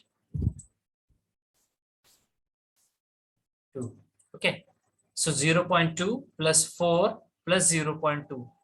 Those who are new, okay, डिप्लोमॅटला माहिती आहे, बट डिग्री वाले फर्स्ट इयर पासून लक्ष द्या व्यवस्थित. कशी कॅल्क्युलेट करतोय मी centre line distance? Okay, total centre line length कशी फाइंड आउट करतोय लक्षात घ्या. ठीक आहे, इंटरनल डायमेन्शन्स रूमचे आहेत माझे 4 मीटर. मी सेंटर लाईन ड्रॉ केली होती आधी. सेंटर लाईन ड्रॉ केल्यानंतर सेंटर टू सेंटर मी डिस्टन्स फाइंड आउट करतोय. Okay, centre to centre distance माझा इंटरनल डायमेन्शन आहे 4 मीटर. ठीक आहे, वॉलचा थिकनेस किती आहे? 0.4. म्हणजे त्याचे जर हाफ केलं तर किती येणार आहे? 0.2. So 0.2 from this side, 0.2 from this side. मग सेंटर टू सेंटर डिस्टन्स किती येणार आहे? It is 4.4. ओके, डिस्टन्स किती येणार आहे? 4.4. सो 4.4 हे डिस्टन्स येणार आहे. व्हर्टिकल डिस्टन्स किती येईल? Vertical distance, vertical centre to centre line distance, vertical it comes as 5.4. Okay, रेग्युलरचे स्टुडंट्स आन्सर्स द्या सर्वांनी. ठीक आहे, सर्वांचा रिस्पॉन्स पाहिजे आता प्रॉब्लेम मध्ये. ओके, वर्टिकल डिस्टन्स किती आहे? 5.4. मग total centre to centre line distance किती आहे रे? टोटल सेंटर लाईन लेंथ किती आहेत बघा. सेंटर लाईन लेंथ किती आहेत माझ्याकडे? ओके, मी थोडस हे घेतो, वेगळा पेन घेतो, कलर. बघा, हे पहिले डिस्टन्स आहे, बरोबर आहे, from this centre to this centre. किती रे? 4.4 मीटर आहे, बरोबर आहे. त्यानंतर from this centre to this centre किती आहे? 4.4, बरोबर आहे. सो 4.4 पहिलं डिस्टन्स, 4.4 सेकंड डिस्टन्स. त्यानंतर see this pointer which I am scrolling, हे तिसरं distance centre to this centre 4.4. परत या सेंटर पासून या सेंटर पर्यंत 4.4. किती झाले तर 4.4 च्या किती व्हॅल्यूज आहेत? 1, 2, 3 आणि 4. So 4.4 multiplied by 4. Okay, 4.4 multiplied by 4 plus this centre to this centre, हे डिस्टन्स किती आहे रे? Vertical distance it is 5.4. So 5.41, 5.42 and 5.43. बरोबर आहे. ही 5.4 ची पहिली वॉल आहे, ही 5.4 ची दुसरी वॉल आहे आणि ही 5.4 ची तिसरी वॉल आहे, बरोबर आहे. सो 4.4 into 4 plus 5.4 into 3. So this will be your total center to center distance, that is total center line length, we called it as. Okay, so in this way you have to calculate the center to center distance or the total center line length. This is the first step in case of center line method. आणि site वरती काम करत असताना centre line method जास्त वापरतात estimate तयार करण्यासाठी. Long wall short wall जी पुढची मेथड आहे ना, ती नाही वापरत. ती थोडीशी क्लिष्ट म्हणण्यापेक्षा 2 कॅल्क्युलेशन जास्त करावे लागतात, त्याच्यामध्ये सेपरेट कॅल्क्युलेट करावे लागतात डिस्टन्सेस. ठीक आहे, म्हणजे इथे कसं आपण डायरेक्टली एक क्वांटिटी फाइंड आउट करू शकतो एका सेंटर लाईन लेंथ वरनं. तिथं तुम्हाला लॉंग वॉल वेगळी कन्सिडर करावी लागते, शॉर्ट वॉल म्हणजे इथं जर एक कॅल्क्युलेशन करताय तिथं 2 करावे लागतात सेपरेट. ठीक आहे, त्यामुळे ती वापरत नाहीत जास्त, बट ती सुद्धा खूप सोपी आहे. ती अंडरस्टँडिंगला तर याच्यासारखीच आहे, सोपी आहे एकदम. हे समजलंय का सर्वांना? आधी हे सांगा, टोटल सेंटर लाईन लेंथ कशी फाइंड आउट केली? Regular students Shreyash, Omkar, Then I'm going to ask Jitendra, not Jitendra, Kazi, Rutvik, Suraj. Please do respond. Pranav, Manoj, Ganesh, then Prapti. समझले का? Please do respond. Pranav. Okay, Pranav has given. Prathamesh, Manoj, Suraj Bhosale, Suraj Bhange, Prithvi Kingale, Omkar Maske. Respond करा, कारण तुमच्यासाठी हा part नवीन आहे. Diplomats they know very well. Okay. Prapti Dudhal. Okay. Repeat sir. Okay, no problem. Again I am going to repeat it. Okay, चला. Omkar, what is your opinion? Have you understand this? Omkar Maske. Okay, कसं calculate केलं? चला, प्राप्तीसाठी परत एकदा repeat करूया आपण. बघा, आपल्याला total centre line length find out करायची माझ्या पूर्ण प्रोजेक्टची, बरोबर आहे. हा, मग टोटल ज्यावेळेस मला centre line length find out करायची, मला centre to centre distance find out करायचं आहे. मग मी काय करतोय रे, आधी मी सेंटर लाईन ड्रॉ केलेली आहे. ठीक आहे, मी पॉइंटर यूज करतो. मी आधी सेंटर लाईन ड्रॉ केली. बघा, ही सेंटर लाईन मी अशी ड्रॉ केली होती. माझ्या पूर्ण जो काही माझ्याकडे प्लॅन असेल, त्या प्लॅन मधनं मी काय केलं रे, सेंटर लाईन ड्रॉ केली. सेंटर लाईन नेहमी कुठे ड्रॉ करतो रे आपण? हा जो काही वॉल थिकनेस असतो ना, त्यातूनच सेंटर लाईन ड्रॉ करत असतो. ठीक आहे. नाही तुम्ही म्हणताल सर इथं डोअर आहे, मग इथं कसं काय दाखवली? नो, सेंटर लाईन ही अखंड असते. ठीक आहे, कारण तुमचा पूर्ण बिल्डिंगचा प्रोजेक्ट आहे तो, तिथे एरिया तुम्ही पूर्ण घेणार आहात. डिडक्शन हा नंतरचा पार्ट झाला. सुरुवातीला मात्र पूर्ण प्रोजेक्ट वरनं तुम्ही सेंटर लाईन ड्रॉ करताय. ठीक आहे, जिथं वॉल थिकनेस आहे तो. ठीक आहे, मग सेंटर लाईन ड्रॉ केल्यानंतर तुम्ही सेंटर्स कॅच केलेले, मग centre to centre distance find out करायचं. कसं फाइंड आउट करणार आहात? तुम्हाला वॉल थिकनेस माहिती आहे. किती रे वॉल थिकनेस? 0.4. कुठून आलाय तो? तुमच्या प्रॉब्लेम मध्ये ऑलरेडी मी दिलेला आहे. जर तुम्ही वॉलचा क्रॉस सेक्शन बघताल ना, तो वॉलच्या क्रॉस सेक्शन मध्ये आहे. ठीक आहे, आता हे जर मी मूव्ह केली डायग्राम, तर ती खाली सर हे होईल, त्यामुळे मूव्ह करत नाही मी शक्यतो. ठीक आहे, तुम्हाला वॉलचा थिकनेस 0.4 मीटर दिलेला आहे डायग्राम मध्ये. ठीक आहे, मग सेंटर लाईन ज्यावेळेस ड्रॉ करताय त्यावेळेस हा वॉल काय झाले रे, दोन पार्ट्स मध्ये डिवाइड झाली ना, 0.2 आणि 0.2. सेंटर लाईन तिथून गेलेली आहे. मग माझं डायमेन्शन किती होणार आहे? इंटरनल डायमेन्शन 4x5 मीटर आहेत. सो 4 मीटर इंटरनल प्लस 0.2 हा वॉल थिकनेस इकडून, प्लस ह्या वॉल पासून सेंटर लाईन पर्यंत हे distance, that is again 0.2. So total length किती आलेली? 0.2 plus 4 metre plus 0.2, total is 4.4. अशा 4.4 च्या किती सेंटर लाईन्स आहेत माझ्या? From this point to this point first centre line, from this point to this point second centre line दुसरी, then from this point to this point third centre line, and from this point to this point next centre line. अशा 4 walls आहेत माझ्या 4.4 metre वाल्या, बरोबर आहे. त्यानंतर मी vertical walls बघतोय. आधी हॉरिझॉन्टल घेतल्यात, मग मी व्हर्टिकल बघतोय. दिस पॉइंट टू दिस पॉइंट. आता हे डिस्टन्स घ्यायचंय. कसं डिस्टन्स काढणार आहेत? मला इंटरनल डायमेन्शन माहिती आहे. किती तर 5 मीटर आहे इंटरनल डायमेन्शन. विड्थ किती दिलेली? 5 मीटर्स. त्यानंतर वॉलचा थिकनेस किती आहे? 0.4 आहे. परत मी सेंटर लाईन ड्रॉ केल्यामुळे काय होणार आहे? वॉल डिवाइड झाली दोन पार्ट्स मध्ये. मग centre line to the wall हे डिस्टन्स किती आहे? 0.2 metre. Again from this wall to the centre line, okay, हे डिस्टन्स किती आहे? 0.2. So 0.2 plus 5 plus again 0.2, total distance किती येत आहे? 5.4 मीटर्स. किती येते total distance? 5.4 metre. Okay, so मग टोटल डिस्टन्स किती झालेलं आहे? 5.4. मग किती वॉल आहेत अशा 5.4 च्या? Centre to centre distance from this point to this point first wall आहे 5.4 वाली.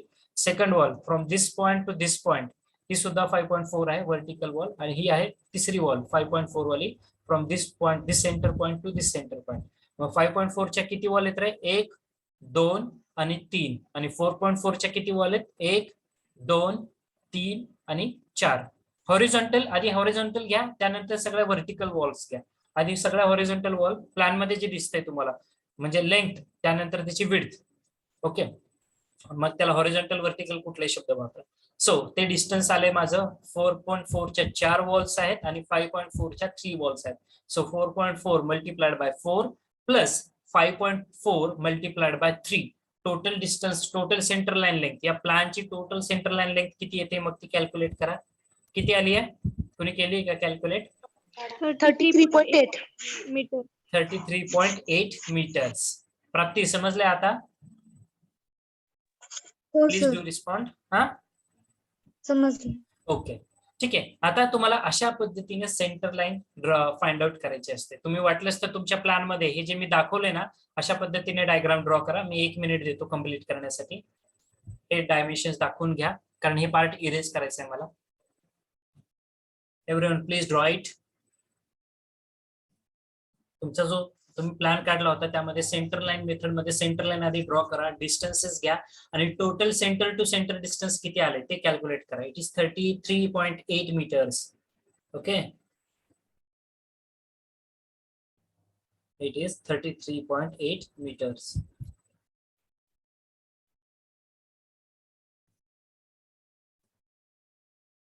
Meanwhile, I will give you one important instruction. I think whether that candidate is there or not.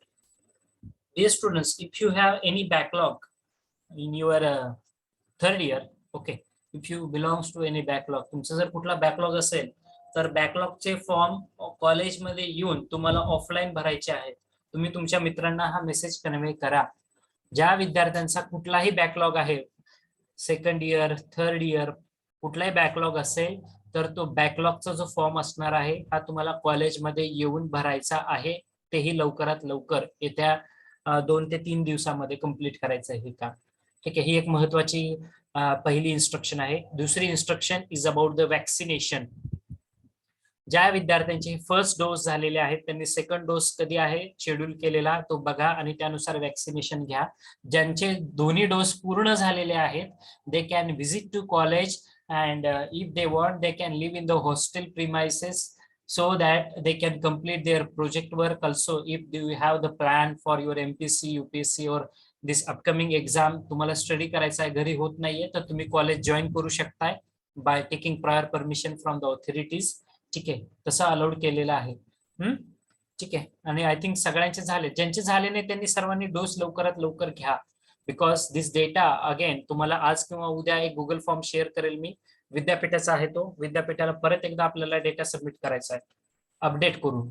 यापूर्वी आपण एकदा पाठवलेला आहे, आता परत एकदा अपडेट करून तो डेटा पाठवायचा आहे. ठीक आहे, किती विद्यार्थ्यांचं वॅक्सिनेशन कम्प्लीट झालंय सेकंड डोस. ठीक आहे, आणि सर्वांनी डोस घ्या, लवकरात लवकर घ्या. ठीक आहे, जेणेकरून कसं आहे प्रत्येक कॉलेजमध्ये जेवढे विद्यार्थी मॅक्सिमम पुणे युनिव्हर्सिटीमध्ये तुम्ही बघितलं असेल ऑफलाईन लेक्चर्स चालू झालेले आहेत, तिथं स्टुडंट्स येत आहेत, मोठ्या प्रमाणात येत आहेत. ठीक आहे, आपल्याकडेच अजून तशी परवानगी किंवा तसं चित्र नाहीये, मुलांचं वॅक्सिनेशन तितक्याशा प्रमाणात कम्प्लीट नाहीये. आय डोंट नो वेदर काय प्रॉब्लेम आहे तो. लवकरात लवकर वॅक्सिन घ्या. आता तर जाऊन कुठे भेटतंय वॅक्सिन. ठीक आहे, इतकी त्याच्यामध्ये फ्रिक्वेन्सी म्हणा किंवा फ्लेक्झिबिलिटी आहे, कारण बऱ्याच जणांचं वॅक्सिनेशन कम्प्लीट झालेलं आहे. तुम्ही पण तुमचा सेकंड डोस घ्या आणि लवकरात लवकर फुल्ली वॅक्सिनेटेड व्हा. ठीक आहे, जेणेकरून तुम्हाला कॉलेज लवकरात लवकर जॉईन करता येईल. आणि आय थिंक तुमची जानेवारीच्या सेकंड वीक मध्ये एक्झाम असेल. ठीक आहे, जानेवारीच्या. पण ती ऑफलाईन होईल का ऑनलाईन होईल याबद्दल मी आता सांगू शकत नाही. तयारी दोन्ही पद्धतीने ठेवा. ठीक आहे, कारण कधी ना कधी तो येत्या 15-20 दिवसात दर 15 दिवसाला शासन, राज्य शासन असेल जिल्हास्तरीय लेवलला आढावा घेतला जातोय किती वॅक्सिनेशन झालेलं आहे, जेणेकरून कॉलेज फुल फ्लेज मध्ये आपल्याला चालू करता येईल. ठीक आहे, त्यामुळे तयारी दोन्हीची असू द्या, मानसिकता दोन्ही प्रकारच्या एक्झाम्स तुम्ही देऊ शकता, या पद्धतीने तुमचं प्रिपरेशन असू द्या. ठीक आहे, लाईटली घेऊ नका. जर ऑफलाईन झाली तर मला माहिती आहे किती लोकांनी लेक्चर्स अटेंड केलेले आहेत सिरियसली आणि काय प्रॉब्लेम्स तुम्ही फेस करताल ऑफलाईनला मग. ठीक आहे, त्यामुळे अभ्यासाला सुरुवात केली नसेल तर तुम्ही आता जे विद्यार्थी अब्सेंट आहेत तुमचे बंधू आणि भगिनी सर्वांना माझा निरोप द्या, सरांनी असं सांगितलंय म्हणून. ठीक आहे, दोन्हीची तयारी ठेवा. डायग्राम झाले असेल ड्रॉ तर इरेज करतो मी.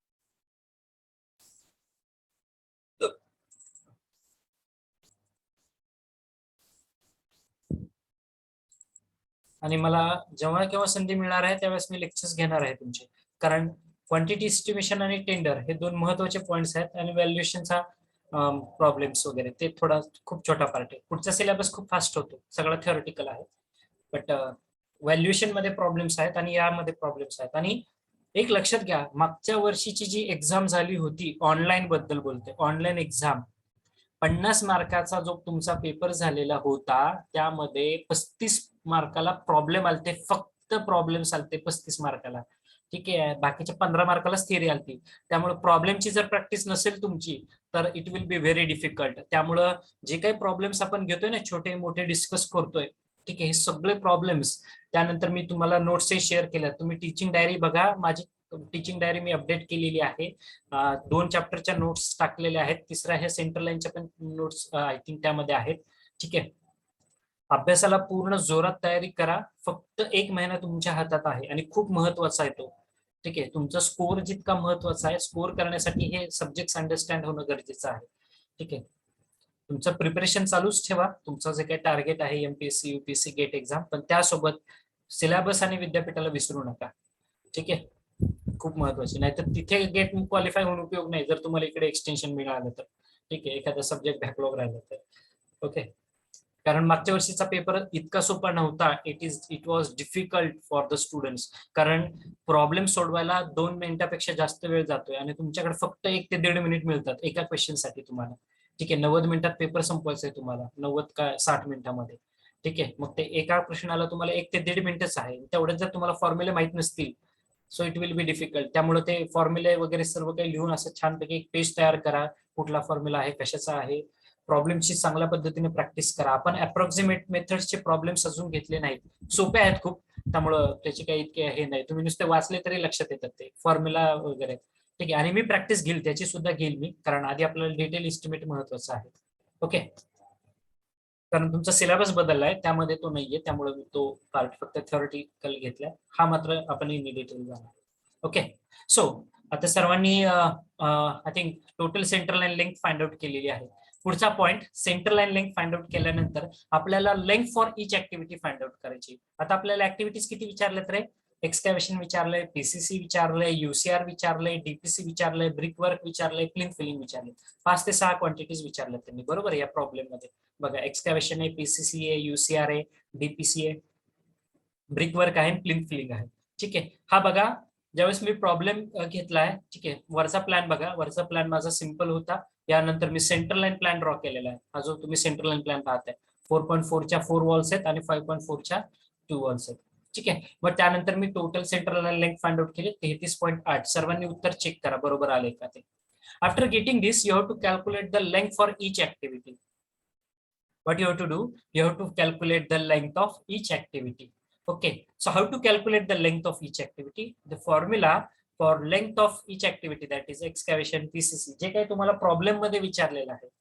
So the formula to calculate the length of each activity equals to total center line length.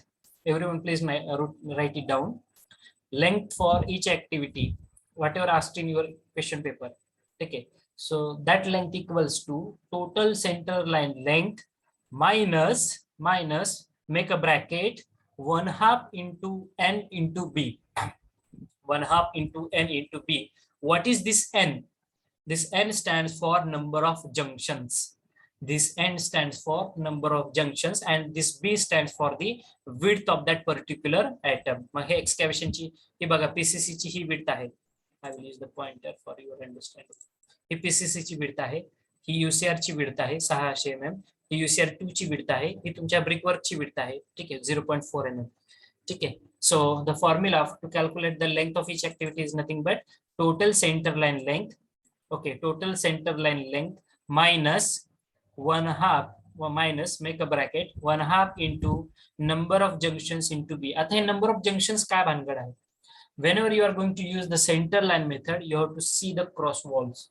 Okay, you have to see the number of junctions. ठीक आहे, नंबर ऑफ जंक्शन्स तुम्हाला find out करायचे आणि number of junctions ते पण कोणते? So number of junctions are only T junctions. You have to highlight. What you have to do, you have to highlight only T junctions. जिथे जिथे T junction form होतोय, T junction ते तुम्हाला identify करावे लागतात. आता बघा, सिंपल माझा 2 रूमचा प्लॅन होता, बरोबर. इथे टी जंक्शन कुठे दिसतंय रे तुम्हाला? See, this is the first wall correct आहे. And this is the second wall and this will be the third wall. बरोबर आहे. झालं इथे टी फॉर्म. हा बघा टी शेप तयार झालेला आहे. जिथे जिथे टी शेपचं जंक्शन तयार होईल ना, टी शेपचं जंक्शन, ठीक आहे, ते तुम्हाला आयडेंटिफाय करायचं असतं. So here you can C this is the first T junction in your problem. This is the first T junction. Second T junction कुठं दिसतो रे? इथे एक वॉल आहे, इथे एक वॉल आहे आणि ही एक वॉल मीट होते. हे काय झालं माझं? Second T junction. बरोबर आहे. This is your second T junction. T junction only you have to identify. ठीक आहे. इथे एल सी डी असं काही घेतलंय का मी? नाही. Only T junction. जिथे टी जंक्शन इथे फॉर्म होईल का रे टी जंक्शन? नाही, कारण इथे एक वॉल आहे, इकडे एकच वॉल आहे, दोनच वॉल आहेत. इथे सुद्धा एक वॉल आहे, इथे सुद्धा एक वॉल आहे. इथे टी जंक्शन होईल का? नाही. टी जंक्शन कुठे फॉर्म होईल? जिथे तीन वॉल एकत्र येत आहेत. ठीक आहे. and out of that three walls, two walls are similar and one wall is perpendicular. जिथे तुम्हाला असं टी जंक्शन फॉर्म होतोय, ठीक आहे, once again I am writing for you, जिथे जिथे टी जंक्शन फॉर्म होतोय that is nothing but that junction you have to take into your calculations. So this n stand for number of T junctions. Okay, आपला जो formula आहे length find out करायचा प्रत्येक ऍक्टिव्हिटीचा, त्यामधला तो n काय आहे? n stands for number of T junctions. Okay, सर्वांना समजलंय? I will clear if it is getting. Number of T जंक्शनच कशा पाय? नंबर ऑफ टी जंक्शन्स आपण घेतो बेसिकली क्रॉस वॉल जे आहे, आपण क्रॉस जंक्शन्स घेत नाहीत. ठीक आहे. टी जंक्शन्स का घेतोय? See, it's an empirical formula actually. Why only T junction we are going to take, not square and all that. Because in center line, the calculations are best. Okay, it is having some history. I will let you know about this. Okay, why it is T junction only? Actually, I just forget at this instant. तर cross साठी 2 घेतो ना आपण यांची value. नाही, कुठल्या?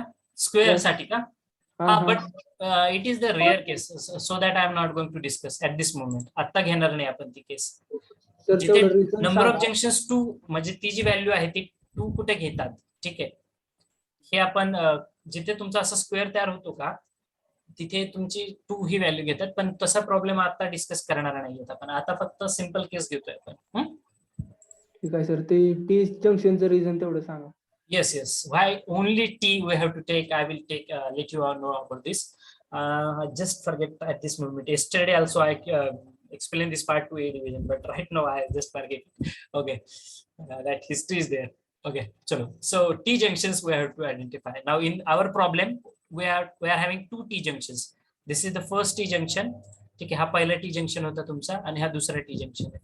म्हणून number of T junctions are 2. ठीक आहे, 2 T junctions आहेत आपल्याकडे. ठीक आहे. मग बघा, पहिली लेंथ फाइंड आउट करतो मी एक्सकॅव्हेशन साठी. मग एक्सकॅव्हेशन साठी काय फॉर्म्युला राहणार आहे माझा? Length for excavation. Length for excavation equals to total centre line length minus into bracket 1/2 into number of T junctions into width of that item. B is nothing but width. आता ही width 0.9 कशी घेतली? Total centre line length तुम्हाला माहिती आहे आता कशी find out केली मी ती. It is 33.8 minus 1/2 into number of junctions are 2, हे तो कॉमन राहणार आहे, इंटू 0.9. आता 0.9 काय रे? This is nothing but the width of excavation. हे एक्सकॅव्हेशनची विड्थ आहे. जो काय आयटम असणार आहे त्याची विड्थ घ्यायची. पीसीसी साठी, युसीआर साठी जी काय विड्थ दिलेली असेल. आता एक्सकॅव्हेशनची विड्थ तुम्हाला कशी कळेल? त्यासाठी तुम्ही परत एकदा डायग्राम कडे बघणार आहात. दिस इज युअर पीसीसी बेड, बरोबर आहे. आणि ह्या पीसीसी बेड जी काय विड्थ ऑफ पीसीसी असते तीच विड्थ असते तुमचे एक्सकॅव्हेशनची. 90% केसमध्ये तसं होतं. 10% मध्ये एक्सकॅव्हेशनची विड्थ तुम्ही जास्त घेऊ शकताय, म्हणजे याच्यापेक्षा जास्त विड्थ असू शकते. ठीक आहे, ते तुमच्या मनावर आहे. साईट, तुमच्या साईट कंडिशन्स वरती डिपेंड असते. ठीक आहे, जिथे तुमचा हा पीसीसी बेड आहे तोच पार्ट त्याच्याच तिथपर्यंत तुम्ही एक्सकॅव्हेशन केलेले किंवा त्याच्या खाली सुद्धा काय जे असेल ते. ठीक आहे, मग ही जी काय विड्थ दिलेली असते पीसीसीची तीच विड्थ तुमच्या एक्सकॅव्हेशनची असते. बहुतांश केसमध्ये असंच होतं. जी विड्थ तुमची पीसीसीची आहे तीच विड्थ तुमची एक्सकॅव्हेशनची असते. कारण जेवढ्या पार्टमध्ये तुम्ही एक्सकॅव्हेट केलंय आधी त्या पार्टमध्ये तुम्ही पीसीसीचा बेड टाकता आणि नंतर तुमचं फुटिंग तुम्ही उभं करण्याचा तुमचं पुढची स्टेप असते. त्यामुळे ज्या पार्टमध्ये तुम्ही एक्सकॅव्हेशन म्हणजे खड्डा केलाय ना त्या पार्टमध्ये आधी तुम्ही काय करता? सगळीकडे पीसीसीचा बेड टाकता. मग पीसीसीची जी विड्थ असते that is nothing but your width of excavation. किंवा आपण असं उलट म्हणूया, जितकं तुम्ही एक्सकॅव्हेट करणार आहात तेवढ्याच पार्ट मध्ये पीसीसी टाकताय. ठीक आहे, त्यामुळे width of excavation and width of PCC are same in most of the cases. So in our problem, the width of PCC is given as 900 mm, that is nothing but 0.9 meters. So that is why I have taken the width of excavation is 0.9 meter. Is it clear, everyone? Please do respond. We are going very slowly. समजले का हा point? आधी हे समजून घ्या, सांगा मला, मग आपण पुढचा पॉइंट डिस्कस करूया. पुढचे लेंथ आपण फाइंड आउट करणार आहेत. Please do respond. Rutvik, Manoj, Ganesh, Prapti, everyone please do respond.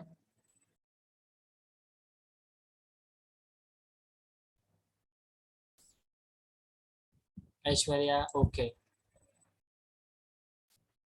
डिप्लोमॅट्स also please do respond.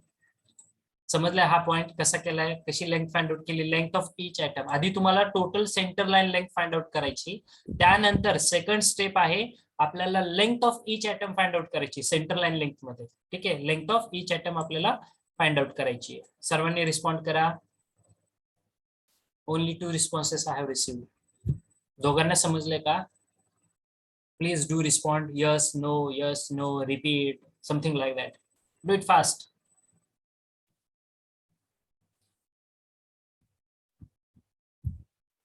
फक्त अजून 2च वाढलेत रिस्पॉन्स. 3, ओके, 4. चला, good. Okay, so you have calculated the width of length for excavation. Now you have to calculate the length of PCC. काय calculation असणार आहे length of PCC? Again, length of PCC equals to total center line length. It comes as 33.8. I have not written it. Total center line length minus, again the same formula, 1/2 into n into b. N is your 2, it will remain constant. B is nothing but width for PCC. मग PCC ची width किती असणार आहे परत? 0.9 meters. So in that fashion you have to calculate the length for each atom. आता हे जे काही आयटम दिलेले आहेत, UCR, DPC, brickwork, सर्वांची लेंथ फाइंड आउट करा आणि मला आन्सर सांगा. ठीक आहे, UCR ची लेंथ फाइंड आउट करा. 2 UCR दिलेले आहेत बघा. पहिला UCR आहे 6.6 मीटर विड्थ दिलेली, दुसरा UCR आहे 0.5 मीटर विड्थ दिलेली. त्यामुळे त्याच्या दोन्ही लेंथ्स वेगवेगळ्या असणार आहेत. Length of UCR 1, length of UCR 2, length of brick work. Tell me the all the lengths. We have find out the length for excavation and PCC. Now the rest length, please tell me the answer for the rest lengths. Do the calculation using the same formula. Length for UCR1 equals to total center line length minus 1/2 into number of junctions, that is n, multiplied by width of that particular atom. So width of UCR1, it is 0.6. Put the values, get the answer. Then length of UCR2, again the formula is total center line length minus 1/2 into n into b. Put the b, that is nothing but width of UCR2, it is 0.5 meter. Put the values, get the answer. Do it fast. Do the rest calculations very fast and tell me the answer. I will check it whether your answers are correct or not. सर्वांनी calculations करा आणि मला answer सांगा. Chat box मध्ये put up करा. Meanwhile, I will start taking your attendance. Only 34 participants in our today's session. The rest student will definitely suffer.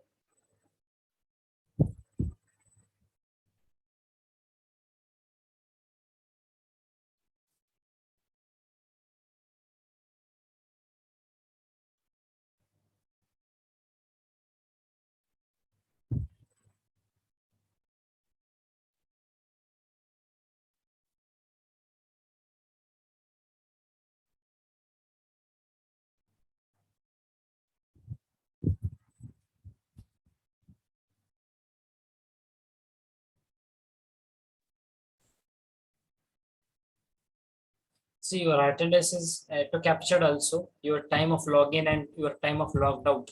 Everything is get captured in the system. तुम्हाला demo दाखवलेला आहे मी सर्व. ठीक आहे.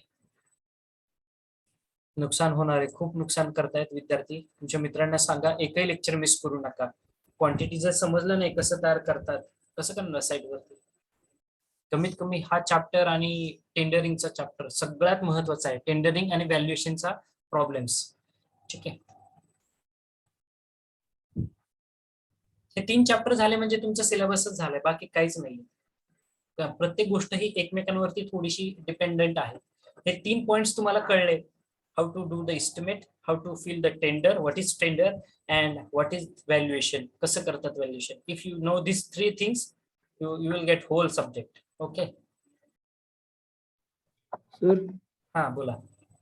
Sir आपण PCC along the wall करतो का खाली वॉलच्या खाली? No, not necessary. It depends on site conditions. मग आपण सेंटर लाईन लेंथ पीसीसी ची फाइंड आउट करून काय फायदा? कुठली लेंथ फॉर पीसीसी ना, ती वॉल एक्झॅक्टली वॉलच्या खाली कसं असतं ते साईट कंडिशन्स वरती सुद्धा डिपेंड आहे. ठीक आहे, प्रत्येक ठिकाणी तुम्हाला वेगळं चित्र दिसणार आहे. काय प्रत्येक ठिकाणी तुम्हाला चित्र हे वेगळं दिसणार आहे. लेंथ फॉर पीसीसी जे असणार आहे. ठीक आहे, आता पीसीसी काय फक्त खालीच करतो का रे, फक्त फाउंडेशन वरतीच करतो का, हे सांगा मला. पीसीसी अजून कुठे करतो सांगा बरं. Area of room. हा बरोबर आहे, फिलिंग करताय ना, प्लेन फिलिंग. बरोबर आहे, मग तिथे ती कन्सिडर होईल की नाही? होईल. त्यामुळे सांगितलं estimation is like a magic. Okay, आपल्याला बेसिक स्ट्रॉंग करायचे आहेत. ठीक आहे, कसं फाइंड आउट करायचं आहे, कारण साईट कंडिशन्स ह्या एवढ्या वेगळ्या असतात आणि प्रत्येक वेळी तुमच्या पुढे एक नवीन प्रश्न असतो. अरे हे असं कसं काय, मग आता पीसीसी. तुमचा प्रश्न खूप छान होता की सर आपण पीसीसीचा नुसता खड्डा, एक सिंगल खड्डा घेतला बाय 1 मीटरचा, आपण थोडी वॉलच्या खालून घेतो. ठीक आहे, वॉलच्या खाली नाहीच आहे माझा पीसीसी. ठीक आहे, मग वॉलच्या खाली तुम्ही प्लेन बीम टाकताय का, किती काय कंडिशन आहे, तुम्ही नेमकं कसं करणार आहात त्यावरती डिपेंड आहे. आपण एक जनरलाइज केस घेतलेली आहे. ठीक आहे, पुढे अजून काही छान मस्त ट्रिकी प्रॉब्लेम्स आपण डिस्कस करणार आहोत. Okay, I hope you are getting all the answers. I will check. Everyone, please do the check with me. Huh? Now, wait.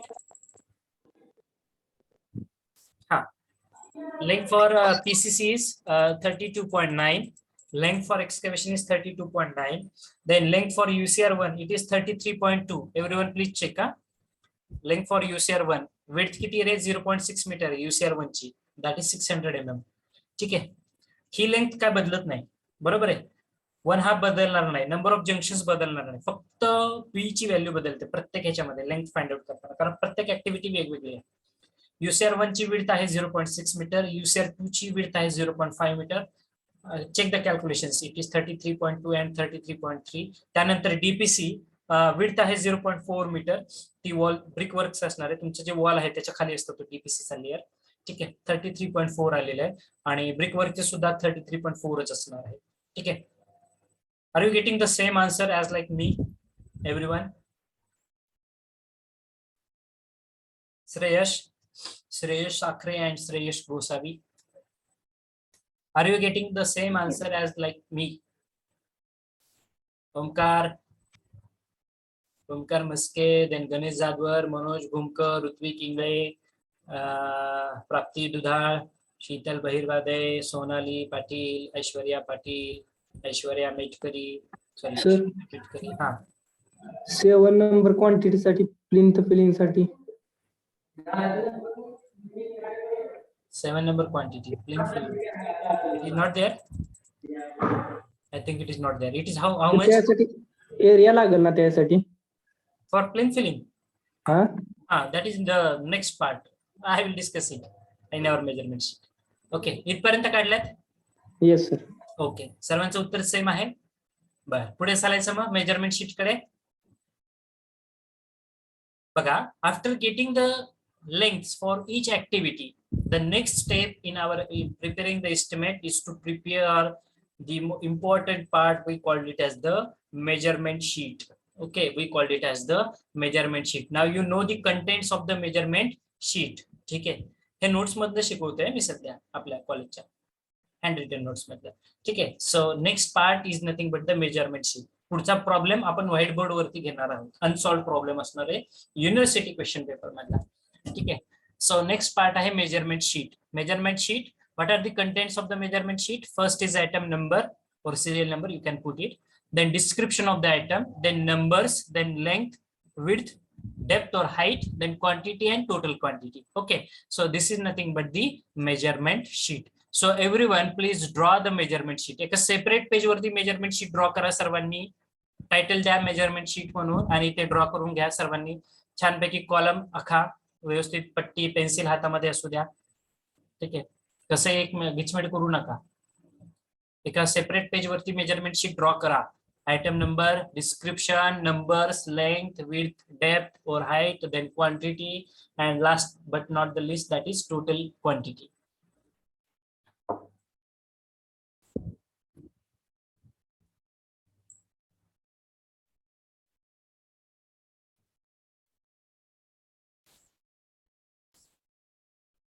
Everyone please draw it.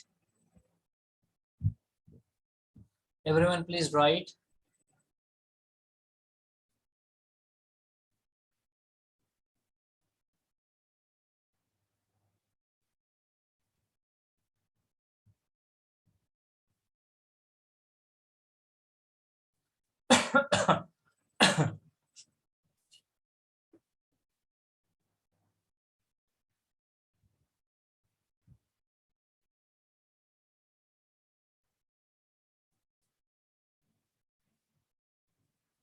Last 10 minutes I think we are having. We'll check whether we are able to complete the problem or not, but still we can continue up to 11:45.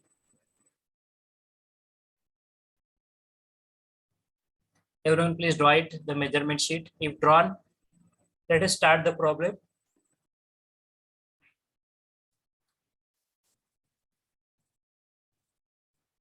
Okay, the first item आपल्याला 6 quantity काढायच्या. आता आधी एकदम सोपा problem घेतलेला आहे. पहिली quantity आहे डीपीसी साठी डिडक्शन नाही का करत. वेट डिडक्शनचा पार्ट मी आता सांगितलेला नाहीये कुठेच. आपण डिडक्शनचा पार्ट एकदा आपण काय कन्सेप्ट आहे हा समजून घेणार आहोत, त्यानंतर आपण डिडक्शन अप्लाय करणार आहोत. ठीक आहे, अजूनही डिडक्शन मी कुठेच अप्लाय केलेल्या नाहीये किंवा तो पॉइंटही सांगितलेला नाहीये. आपण डिडक्शन परत एकदा रिपीट करणार आहोत आणि तो प्रॉब्लेम मध्ये इन्क्लूड करणार आहोत. इनिशियल स्टेजला simple, keep the things very simple problem. Okay, so first quantity आहे आपली earthwork in the excavation in the foundation. ठीक आहे, मला पहिली क्वांटिटी होती अर्थवर्क. ठीक आहे, मी डिस्क्रिप्शन लिहिलंय त्याचं अर्थवर्क. ऍक्च्युली हे डिस्क्रिप्शन नाही, हे टायटल दिलंय. त्याच्या खाली एक 3 ते 4 सेंटेन्स मध्ये तुम्ही ती ऍक्टिव्हिटी डिस्क्राईब करता. ठीक आहे, मग डिस्क्रिप्शन कुठे मिळेल सर आम्हाला? So you will get this description, required description in your SSR, state schedule of rates. ठीक आहे, I can show you one sample copy also. I am having one sample copy of the project, okay, which I have done previously. Excel मध्येच करतो. ह्या सर्व गोष्टी Excel मध्येच करायच्या असतात. आपलं जे प्रॅक्टिकल पण जे आहे ना, हे एक्सेल वरती आहे, ते पण शेअर करतो मी तुम्हाला.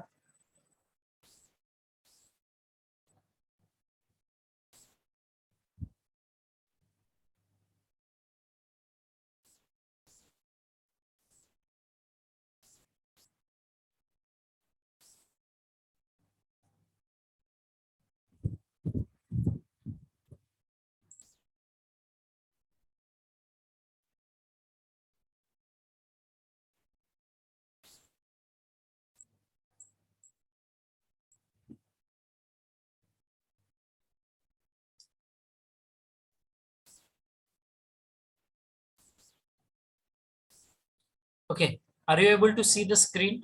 ठीक आहे, हे बघा एका प्रोजेक्टची ही एक्सेल शीट आहे, मी यापूर्वी केलेलं. ठीक आहे, मेजरमेंट शीट आहे. आयटम नंबर असं एक्सेल मध्ये आपण तयार करतो छान मध्ये. कंपनीमध्ये सुद्धा असंच असतं. सो लक्षात ठेवा, Excel you must be very much familiar with the using Excel. If not, at first learn the Excel. ठीक आहे, आधी त्यामध्ये आयटम नंबर आहे, description, item numbers, length, width, depth, quantity, total quantity and remark. Okay, तुम्ही इथे unit हे लिहू शकता, अदरवाइज नो नीड. इथे टोटल क्वांटिटी तुम्ही लिहू शकताय. तो काय हे प्रॉब्लेम आहे. बघा, फर्स्ट आहे activity clearing the site. Clearing the site म्हणजे काय? साईट क्लिअर करताय. जी काही छोटी मोठी झाडं आहेत वगैरे हे रिमूव्ह करताय, प्लेन एरिया करता. It's a lump sum. त्याला काय कुठलं युनिट नाही, काय नाही. तुमचं जे काही एरिया असेल, जिथपर्यंत तुमची जागा आहे तिथपर्यंत तुम्ही साईट क्लिअर करताय. ठीक आहे, so it's a lump sum quantity that you have. Okay, lump sum आहे ती. सेकंड आहे बघा एक्सकॅव्हेशन. सो बघा इथं काय एक्सप्लेनेशन दिलेलं आहे. हे SSR मधलं एक्सप्लेनेशन आहे. हे कॉमन आहे, मी सगळ्यांशी शेअर करेल. ज्यावेळेस तुम्ही भविष्यात प्रोजेक्ट्स घेताल आणि तुम्ही करताल, हे शीट मी सर्वांसोबत शेअर करेल. ठीक आहे, हे तुम्हाला खूप युजफुल राहील. हे कॉमन आहे बिल्डिंग कन्स्ट्रक्शन साईट साठीच. हे तुम्हाला हँडी होईल वापरायला. येस करणार आहे, डोंट वरी. ठीक आहे, हेच डायरेक्टली असेच तुम्ही हे excavation in the for foundation in earthwork of all earthwork, soil of all types. It may be sand, gravel, soft murum, including and removing the excavated material up to the distance of 50 meters beyond the building area and staking and spreading as directed by the engineer. Okay, dewatering, preparing the bed and everything. See what they have done. They have explained this excavation activity.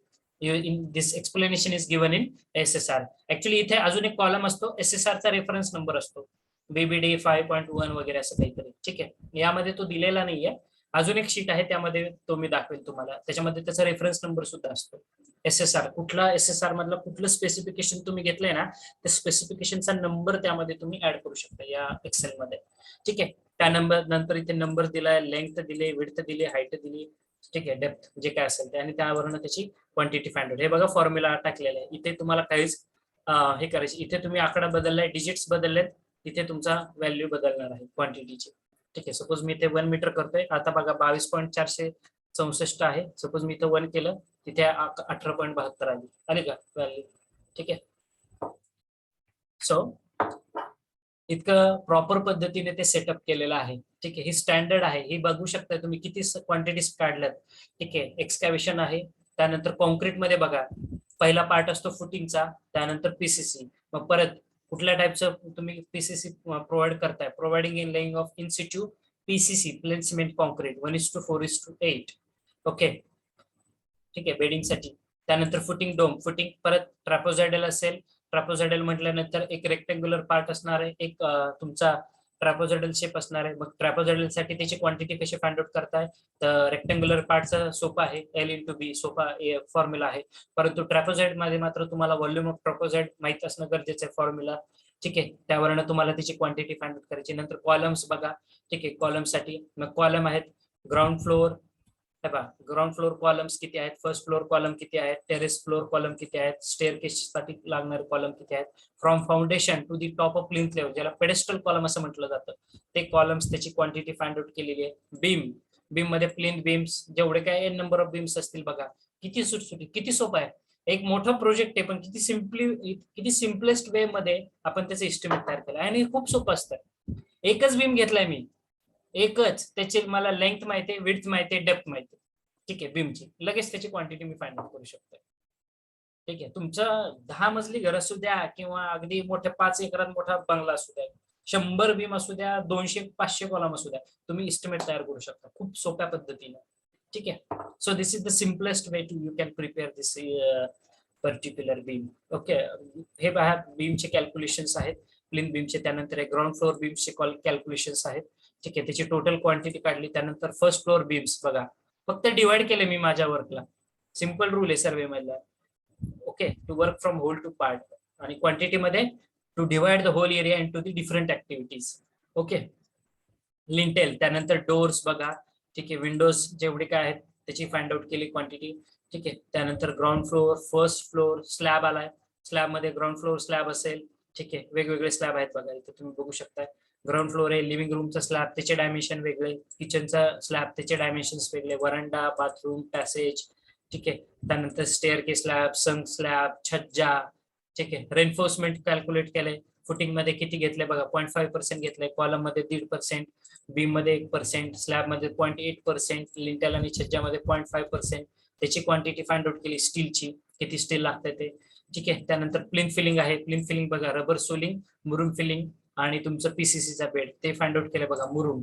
ठीक आहे, त्यानंतर पीसीसीचा bed, आणि इथे असेल rubber soling. त्या 3 steps असतात ना 0.6 metre मध्ये, रबर सोलिंग, मुरुम फिलिंग आणि प्लिंथ फिलिंग. ठीक आहे, 0.6 मीटर मध्ये 0.2, 0.2 आणि 0.1 असं डिवाइड करतात. त्यानंतर ब्रिक वर्क, ब्रिक वर्क मध्ये लॉंग वॉल शॉर्ट वॉल मेथडने किती नंबर ऑफ ब्रिक्स लागणार आहेत हे फाइंड आउट केले. ठीक आहे, openings, plastering, you can see how many quantities I have derived. ठीक आहे, first floor, second floor, ceiling, everything is there. External plaster, internal paint, external paint. ठीक आहे, त्यानंतर महत्वाचा पॉईंट दाखवायचा, स्कर्टिंग आहे, विंडोज, डोर, शटरिंग. त्यानंतर इलेक्ट्रिफिकेशन डिटेल्स हे पण दिलेलं आहे बघा, किती लाईट, किती फॅन, ट्यूब्स, प्लग, बेल किती लागणार आहे त्याची क्वांटिटी, त्यासाठी तयार करणार एस्टिमेशन, त्याची डिटेल्स, कुठली वायर यूज करणार आहे. ठीक आहे, स्टँडर्ड आहे, SSR मधलं आहे, हे काय असं कुठे घेऊन कॉपी पेस्ट मटेरियल नाहीये. ठीक आहे. SSR मधलेच हे स्पेसिफिकेशन्स इथे हायलाइट केले जे कॉमन बिल्डिंग कन्स्ट्रक्शन साठी आपण युज करतो मोस्ट वाईडली. ठीक आहे, तेच आहेत हे सगळे स्पेसिफिकेशन्स. ठीक आहे. त्यानंतर सॅनिटेशन आणि प्लंबिंग आहे, त्याचं पण डिस्क्रिप्शन आहे इथे. ठीक आहे, सॅनिटेशन, प्लंबिंग. त्यानंतर इथे अजून कुठला पॉईंट चालू होता, इलेक्ट्रिफिकेशन. सो बघा तुम्ही किती क्वांटिटीज फाइंड आउट केलेल्या आहेत. होल प्रोजेक्ट आहे अख्खा बिल्डिंगचा. ठीक आहे. त्याच्यामध्ये तुम्हाला फक्त तुमचे डायमेन्शन्स टाकायचे आणि एक्सेल तुमची तयार करायची. तुम्हाला प्लॅन आहे तुमच्याकडे हातामध्ये, प्लॅन नुसार ह्या क्वांटिटीज तयार करायच्या. Okay, are you getting? Okay, so we will stop here at this particular moment and we will continue our remaining problem in our next upcoming session. Okay, next upcoming session. It's 11:44 in the clock. So I will take your leave at this particular moment. We will continue our problem in our upcoming session. So thank you everyone for attending this session. Have a great day. Goodbye. Take care. But if you have any problem, any doubt, 1 minute is still left. Please unmute yourself or you can put your response in the chat box. आजचा point समजला आतापर्यंतचा discuss केलेला?